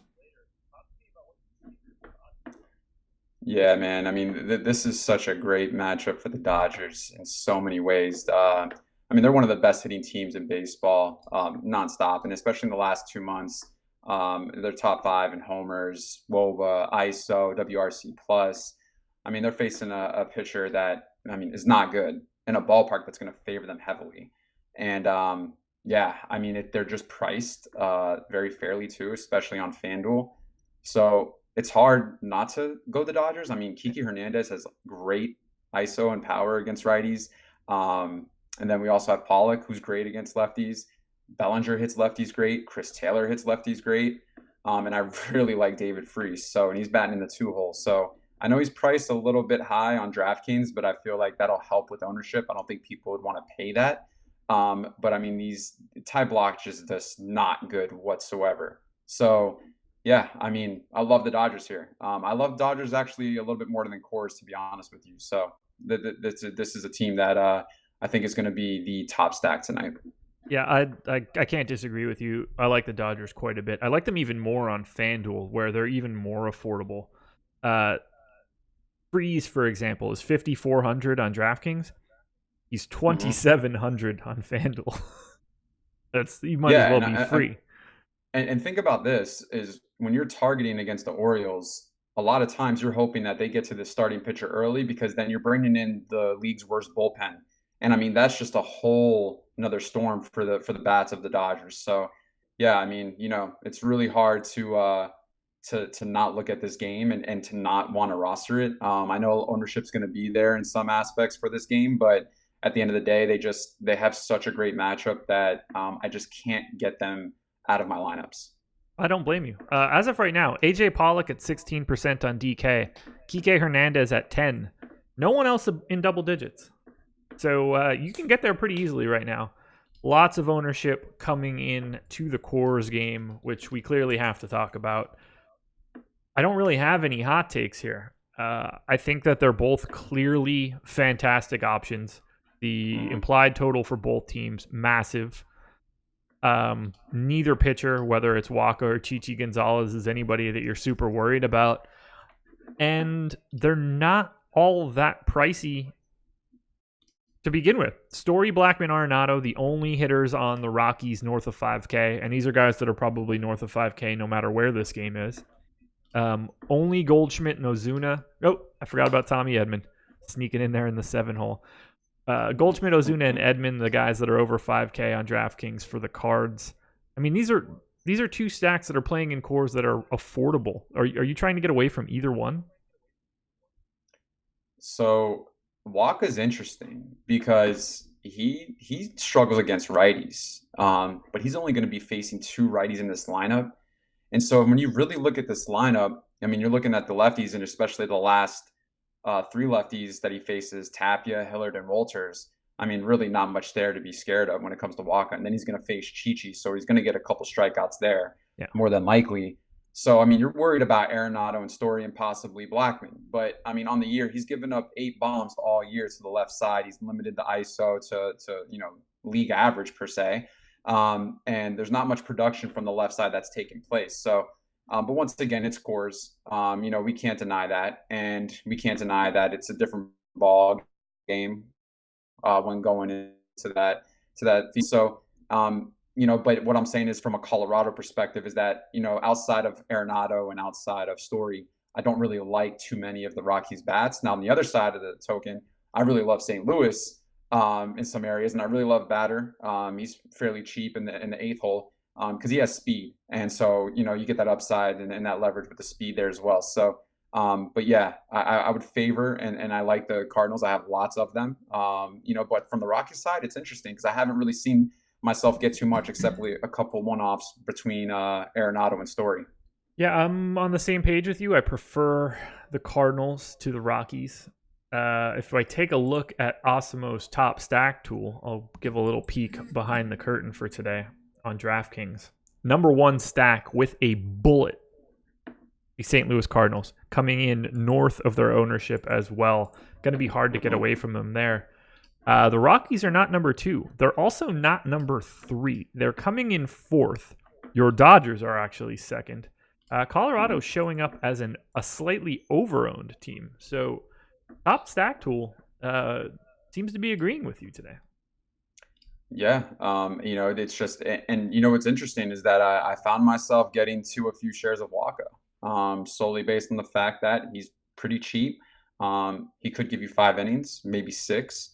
And he could get some easy strikeouts there in the lineup, and he also has the pitcher spot. So yeah, it's interesting. I like to see the top stack tool kind of seeing it from my eyes as well. It's nice. I would like to get to a little bit more Waka. I think 5,800 is a kind of a tough sell. I would have liked to see him around 5K just for this spot. Mm-hmm. And he's picking up almost no ownership, so I'm not entirely sure that it's worth the risk for me. But I understand it. The 5,800 I don't think is a crazy price tag. Yeah. The 3 chalkiest bats for Colorado, Story, Blackman, Arenado, that should not be surprising to anybody else. But the next 5 guys are all in single digits. Meanwhile, the Cardinals, 17, 19, 24, 19, 21, 16. This is the chalk, everybody. And based on Alex's data, they're not chalky enough. I love them. I love them. I can't get away from them here. I want to get your take on one other team. I switched my hat to the Braves when I was making my pick.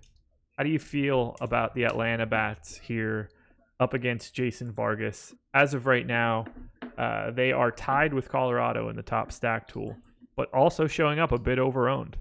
Are you team Braves today, or are you more leaning towards Vargas? You I mean, are I a know you're Vargas Team guy. Braves. Yeah, but Vargas has hit his regression. There's no lie about that. Now, what does scare me is that in the last 2 months, the Braves have had a 26.4% K rate against lefties, which is fourth worst in the league. However, though, on the contrary, they also have had the top 5 ISO. They're top 10 in WOBA, and I think they're top 10 in WRC plus as well. So it's weird because they're offensively producing, but they're also striking out a lot at the plate. So you're kind of getting the best of both worlds. However, though, Vargas, we've definitely seen his regression. I do like him, from the overall general season. Definitely have had some great spots for him. But at this point, I think that the Braves definitely get the best of him. And there's just a lot of power in this Braves lineup. And there's some great value plays. Cervelli's 3K in the catcher hole. He can give you some power. He hits a lot of doubles. Camargo's only 3,800.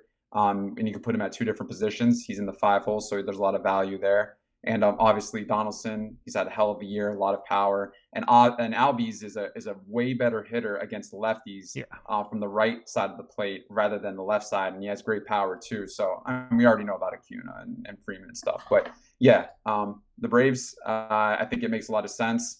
I think you attack a pitcher when they're struggling and they're hitting regression. And I think that's the case.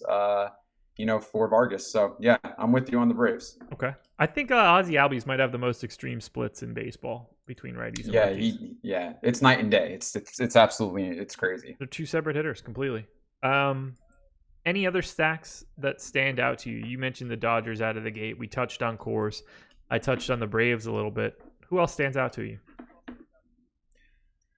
Oh man, I like the White Sox, Okay. believe it or not. I found myself getting to them a little bit, and I think this is just a leverage play because I always try to find a pitcher that I don't really feel is necessarily in a good spot to be high owned as high as they are, and I think Junus is in that spot tonight. And Junus does gives up a lot of bombs. I think he's given up 23 or 24 in the year. And when I say the White Sox lineup. And I'm generally speaking about that top 4, top 5. I really like Eloy Jimenez tonight. McCann, they're both priced fairly well. And then I love Moncada and Anderson and Abreu. So, I mean, I think those 5, that core 5 right there is definitely an area that I think can bring a lot of leverage tonight because they're not getting much ownership. And, they're in a hitter's ballpark. And, Alex mentioned earlier on the deeper dive that the weather's kind of hot. And we know how the ball flies when it's hot. So, I think that's one stack that a lot of people aren't really giving a lot of attention to. Yeah, I like it on the opposite side of Junus, and you touched on the exact guys that I would want to touch on. Anderson, Abreu, Moncada, Jimenez, McCann, that 2 through 6. I'm happy to get to a little bit of Leury Garcia. I don't think that he's very good, but just being able to get a leadoff hitter, if you think that the White Sox stack goes off, that means that you think that Leury Garcia gets 6 plate appearances today, which ends up being at least mildly valuable. But you're getting on the opposite side of Junus' stuff. Yeah. I like that call. I agree. And top stack tool, they're relatively neutral right now, slightly ahead of their ownership. Plus, you get the added benefit of getting the leverage against Jake Junus. I don't think that's a crazy call at all. One team we haven't touched on, they are the number 3 team in the top stack tool today. They've barely been talked about as far as I can tell. And it's kind of weird. What do you think about the Boston Red Sox going up against TJ Zoik? Zoik. Oh, that was funny earlier. I love Boston, actually. Adam made a great point. I mean, it's been the best hitting ballpark in the majors this year in Toronto at the Rogers Center. So, you're going to face a pitcher who I think Alex mentioned has one of the lowest strikeout rates I've ever heard of a pitcher having, especially in the minors. I think it was 11%. Yeah. That's insane. And I mean, I don't know how this guy is getting some time to go ahead and take the mound, but it's not a good matchup for him whatsoever. And it's not a great ballpark to favor him. So I think, 7 of these Boston bats are definitely in play.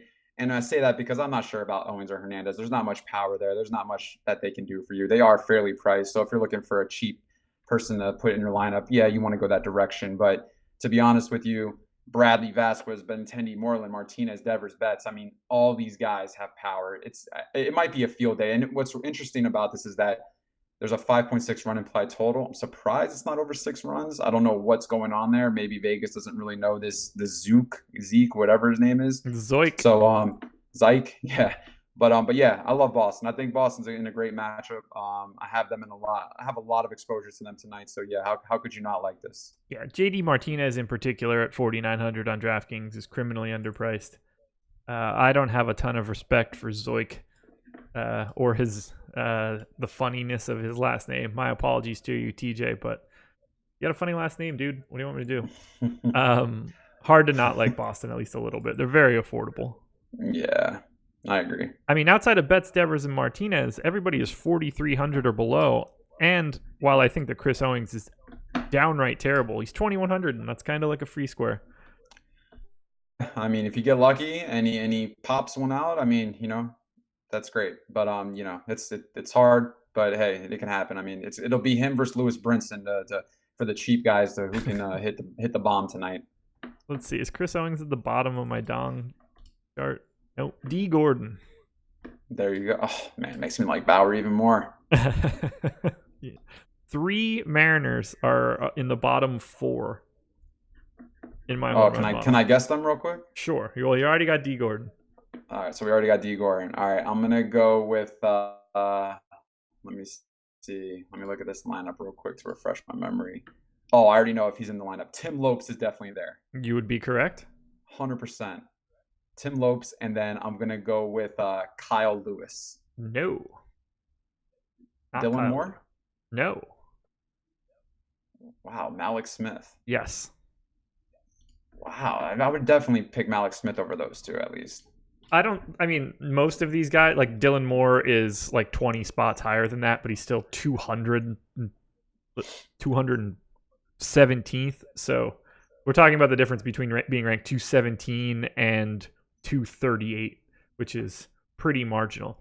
I project D. Gordon, Tim Lopes, and Malik Smith to have 0.04, 0.04, and 0.05 home runs, respectively, today. Meanwhile, Dylan Moore is at 0.07. If they all go off, imagine they all hit bombs tonight.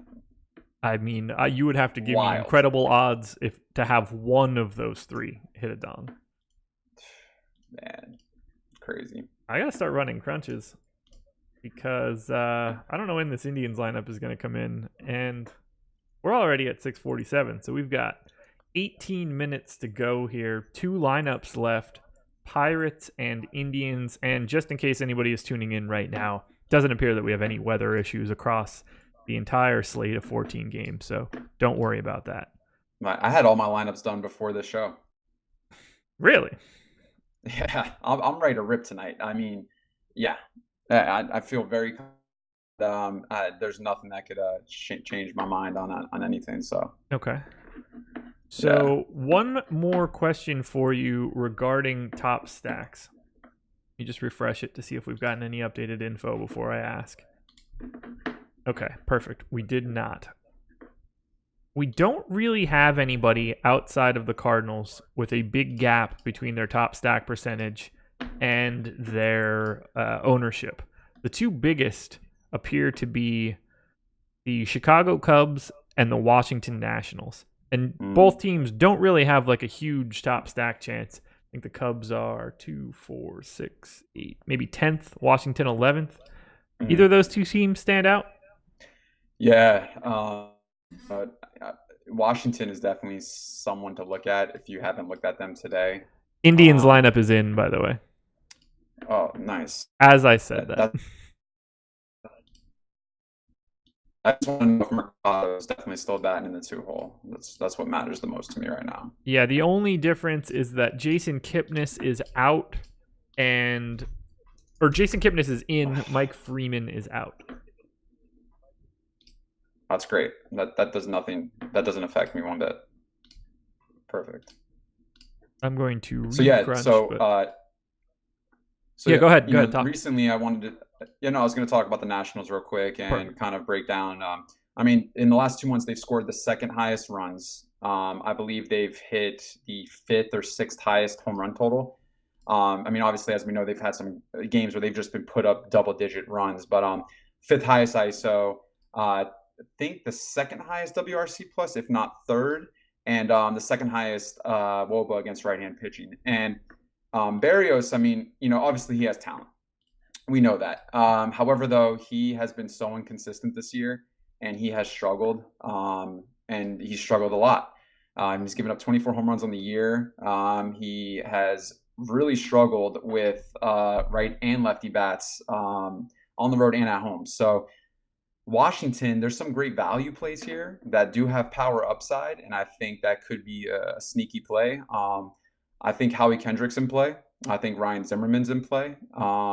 Soto has been on a tear as of late these last 2 months as well. But yeah, I think I love that bottom four too in Washington. I mean, because it gives you a lot of room elsewhere. But Kendrick, Cabrera, Zimmerman, Gomes, I think they all have the ability to present power, and I think this is not the greatest matchup for Berrios, in my opinion. So yeah, it's gonna be interesting. He has been someone who I think over the last 5 or 6 games has given up at least a minimum of 3 earned runs, and I think he's been averaging 2 home runs per game. So I think he's got 1.2 something on the year, home run per 9. But I like to attack pitchers when they're struggling, and this is one of those cases. And you have hot bats from the Washington side, and you have a struggling pitcher from the Minnesota side. So yeah, I think it makes sense. I like it. I think that Trey Turner's going underrepresented. I think that Adam Eaton is going underrepresented at his price. I have some interest in Ryan Zimmerman at 3,700. I will pretty much always roster Juan Soto. Never worried about him having to hit a dong.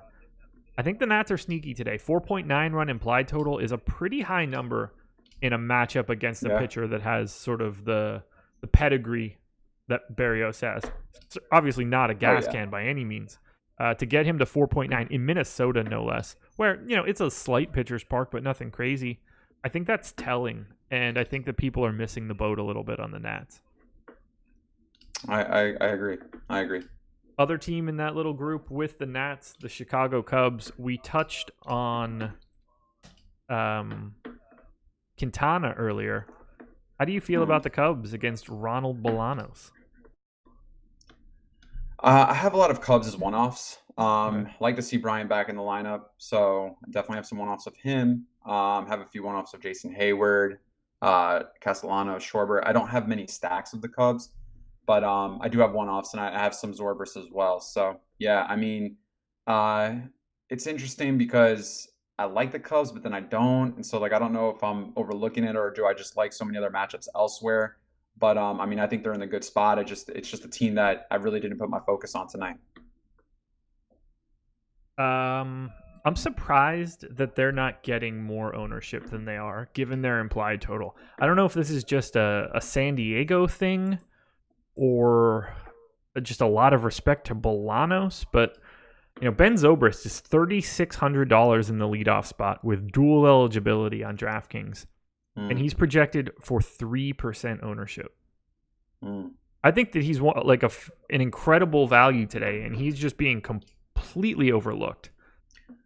Yeah, I that's why I have him in some lineups. The value's there. Whenever you can get a guy that does have a little bit of pop, but also he's in the one hole, and he's fairly cheap. So yeah, and you could play him in 2 different spots. Yeah, I think it's a great value play.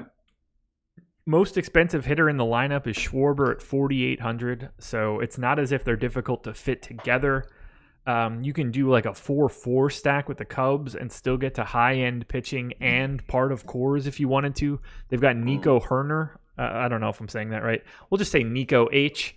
$2,100 shortstop option for the Cubs today on DraftKings, so you can save even more money there. I'm a really big fan of this Cubs team. It would not shock me at all to see them blow up in San Diego today. I think the potential's there. I mean, they have the run implied total to do it, and I mean it's a leverage play too, and not too many people are on them, so could be a sneaky stack actually. But it's a team that obviously can flip the other side too, where they have struggled a lot of the time too. Their offense hasn't been necessarily there as much as their talent show or how much. So Bolanos has faced 12 righties this year so far. 1 for 12 righties are against him. So Who knows? Don't know too much about Bolanos, but I will say that I guess this will be a game that helps us understand the type of pitcher he is. Absolutely. Pirates lineup just came in. Only change, no Starling Marte. Starling Marte out. I don't think I had him. Starling Marte out. Kevin Kramer in. Whatever that means. Okay. So, okay. Lucky Johnny Cueto, I guess, doesn't have to deal with Starling Marte. Not really changing my take on Johnny Cueto now. No, me either. Once again, Johnny Cueto is just it's a risky play, in my opinion. So yeah. Yeah, I don't have a ton of interest. We did get an ownership update a couple minutes ago. Let's just take a look to see if anything changed at the top end for DK. And it did not, although Bauer up slightly to 35%, Chase Anderson down slightly to 29. Actually, he was 28 in the last one, so never mind. Bauer just up a couple spots, but nothing How much did he too go up crazy. to? He's 35 on DraftKings right now. What about FanDuel? On FanDuel, he is 24. Up from 21 in the last run that I had. Okay. What's Lewis Brinson at? This has me just curious. Which site? Both. I just need to know this now. I'm just so curious, man. I mean, just funny how, all this Brinson talk, and then I just have this odd, eerie feeling that he's going to hit a bomb now. He is 9% owned on DraftKings and essentially unowned on FanDuel. Unreal. To be fair, the flat minimum. That's insane. Crunch is running in the background, not very promptly, but we'll be fine. 14 gamer. I should not have to worry too much about any Starling Marte popping up, so I'm not going to need to worry about fixing that. Let's see what questions we're getting. So it's not Herner, like I said, it's Horner. So thank you for spelling that out in a way that I would understand it, Cantor33. I appreciate it. That one I get completely. Horner. Yeah. I mean, I guess that's how it looks, but I don't know. Those OE names, I can't get there. Man, I am over the field with Bauer, man. How much? It is unreal. 74.6% Bauer. I don't hate it. If you're gonna have anybody with that much ownership today, it's Trevor Bauer. Would you be surprised if you woke up tomorrow? Well, you'll know. I wouldn't be surprised if I woke up tomorrow morning and saw that Trevor Bauer had 35 DK points. Oh, I would not be surprised whatsoever. Like, that's an incredible game. Like, I'm surprised if anybody does that. But that's fantastic. He can break this slate completely. On FanDuel, I have the same amount. I don't blame you. Like in the $9 rally, I have 150 lineups, and I have that much Bauer. I don't blame you. I'm about to have a lot of Trevor Bauer on FanDuel, I believe. It's like, what are you going to do with Buehler? What kind of roster construction are you going to have? It's just there's too many powerful bats tonight to go and pay up for that type of pitching. To me, it doesn't make sense. I don't think it's crazy to say that you like Bauer as much as Walker Buehler today if they were the same price. Oh, wow. Yeah. That'd be interesting. So there's that. Yeah. Let's see. I mean, who's the better pitcher, in all honesty? Who do you think is a better pitcher overall? Walker Buehler, because I trust him more. I mean, look, Trevor Bauer got salty because he was coming out of a game and threw the ball over the center field fence. Like, I trust Walker Buehler's mental makeup a little bit more. I trust Trevor Bauer's raw talent, but there's like a certain amount of crazy in Bauer that keeps me a little nervous. So right now on DraftKings, Alex has Trevor Bauer 0.4 of a point ahead of Walker Buehler. He also has him by 1.5 on FanDuel. So I believe it. I was nervous to say that out loud, but I also have Trevor Bauer ahead of Walker Buehler. So great minds think alike in that I try to do everything that I can to copy Alex, and it seems like it worked. I mean, on FanDuel, Trevor Bauer is my second highest projected owned pitcher, but he's only 1.6 off of Buehler. So that is not a big enough gap to have me want to roster Walker Buehler whatsoever. I can't, now that I see that and see Alex's stuff and, merge all this stuff together and get ready to hit refresh on my final crunch and sort everything out. Walker Buehler is a much tougher sell, knowing that Trevor Bauer is sitting there. I'm expecting, on my last dummy crunch that I had in here, I had 45% Bauer on FanDuel, and he's at 19, and I'll be very happy with that number. The only reason that I'm not getting a lot more is that I'm getting a lot of Mitch Keller. Yeah. Mitch Keller coming in at a crisp 6,100 on FanDuel. So. Oh, Mitch Keller on FanDuel? Yeah, he's essentially free. Oh, wow. Yeah. I have Mitch Keller about 4 points less than Chase Anderson. Projected points. Yeah, I'll have some Anderson too, so. I mean, they're right next to each other, so I mean, you could literally, split the field or go both ways with either one, but this is my opinion. All right, crunch is in. Let's pull up the top stacks tool just to make my last final tweaks. Anything coming out in your exposures? Anything you want to touch on to close this sort of loop on everything that you've got going tonight? Oh man. So I said I had my highest owned pitcher, but how about my highest owned bat? Go for it. Hit me. Who is it? I think Lewis Brinson. No. I think my highest owned bat might be, let me see, Colton Wong. Okay. Yeah. Oh, excuse me, no. Surprisingly, as a one-off, Mitch Garver. I like it. He has shot up my, I know you like the Twins, man, so I know how you are with the Twins. I am a Twins guy. Yeah, Mitch Garver is actually my highest owned bat, but not as a stack, primarily as a one-off. Okay. Oh, look, yeah, I'm very much team Twins pretty regularly, so yeah, hard for me to disagree with you there. Are the Royals getting any ownership? No. Houston, not going to be able to get there, so we're just going to run with this. So someone said in the private Slack chat, can't decide between Keller at starting pitcher with Atlanta, Minnesota, Goldschmidt one-off, or Wheeler at starting pitcher with Washington, White Sox, one-off on FanDuel. Run that by me again. That was a lot of names. So you can have Keller at the starting pitcher with Atlanta, Minnesota, Goldschmidt one-off, or Wheeler, Washington, White Sox, one-off. I prefer the first one, the Keller lineup. Wow, I prefer the second one. I mean, it's not a big gap for me. I like the idea of getting to Minnesota and Atlanta. I think it comes down to Keller versus Wheeler. But I think at that point, if you're paying $8,300 for Wheeler, could you find an extra $400 to get the Bauer? I mean, that's the real question. I don't know. I mean, Keller. That would be what I would want to do. Yeah, Keller on my model is he's like the 10th or 11th on FanDuel. So I would rather get to Bauer. That's for sure. Yeah. All right, let me just hit upload here on these FanDuel lineups, and then I can touch on what I ended up landing on.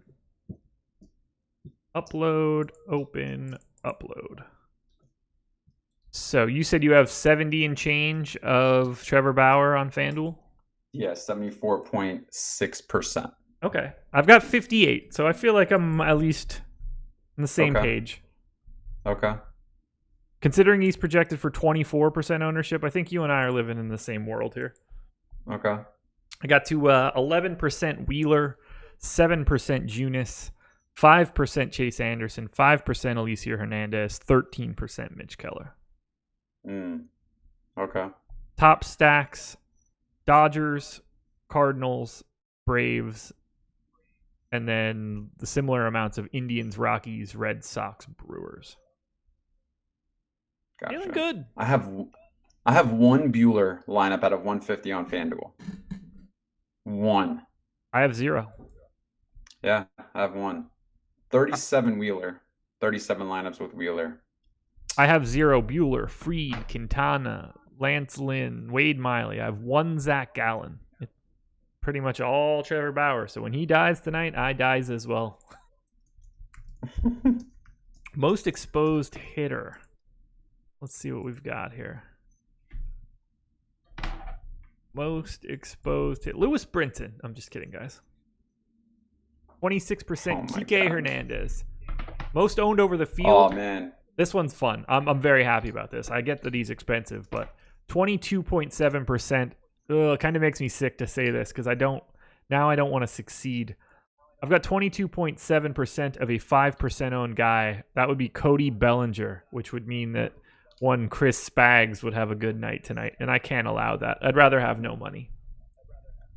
No, that's fine. I don't think there's anything wrong with that. Can Cody Bellinger hit like 3 bases clearing doubles? Because that would be great and give Spags absolutely 0 dongs. But it pays off for you? Yeah, that'd be perfect. I've got 16% Corey Seager, who is unowned. I'm feeling pretty good about this Dodgers team today. Oh, I'm feeling great about it. So on DraftKings, I ended up with 7 lineups with Lewis Brinson. Those are going to be the 7 winners. I hope you answered those in something big. Oh my God. It's hilarious. Amazing. We are locked. 7:06 p.m. Eastern time. Go Dodgers, go Braves, go Cardinals, but most importantly, go Trevor Bauer, because if Trevor Bauer doesn't go, you and I are going to be sad waking up Wednesday morning. I mean, I'll have to delete my Twitter at that point. I mean, there's really nothing else to say. I mean, I'm going to have to leave social media. That's just how it's going to be. Yeah, it makes sense. It's going to be tough to live with yourself when Lewis Brinson quad dongs today. Trevor Bauer gives up. So in the $15 on DraftKings, David Freese 4%, Kiki 13%, Taylor 13%, Bellinger 14%, and Pollock 18%. So we were right about David Freese. I mean, no one's going to want to pay that price point for him, and those are usually the times where those types of situations the batter goes off. I love it. So let's go Dodgers. Let's go Red Sox. Let's go Coors. Let's just have a great semi-chalk, but Trevor Bauer perfect game type of night. I completely agree. All right, everybody, hit the like button while you're leaving. Subscribe. Hit the notification bell. Use the promo code Live Before Lock. Check out Fantasydraft and their incredible rake-free contest, including another milli on week 2 for the NFL. They have a wealth of contests available as well. If you want to get a little bit more information, go to fantasydraft.com. Use the promo code AWESOMO when signing up. That is probably it. Chris, anything else? No, that's it. Dodgers, baby. I'm bleeding blue all night tonight. Bleeding blue and red for me, I guess. I'm going to wear a Dodgers shirt with a Reds hat. And shout out to Lewis Brinson, man. Shout out to Lewis Brinson. Perfect. Right. And shout out to Lewis Brinson. May you dong again off of Alicia Hernandez. Oh, man. Great. Best of luck, everybody. We will talk to you again next time.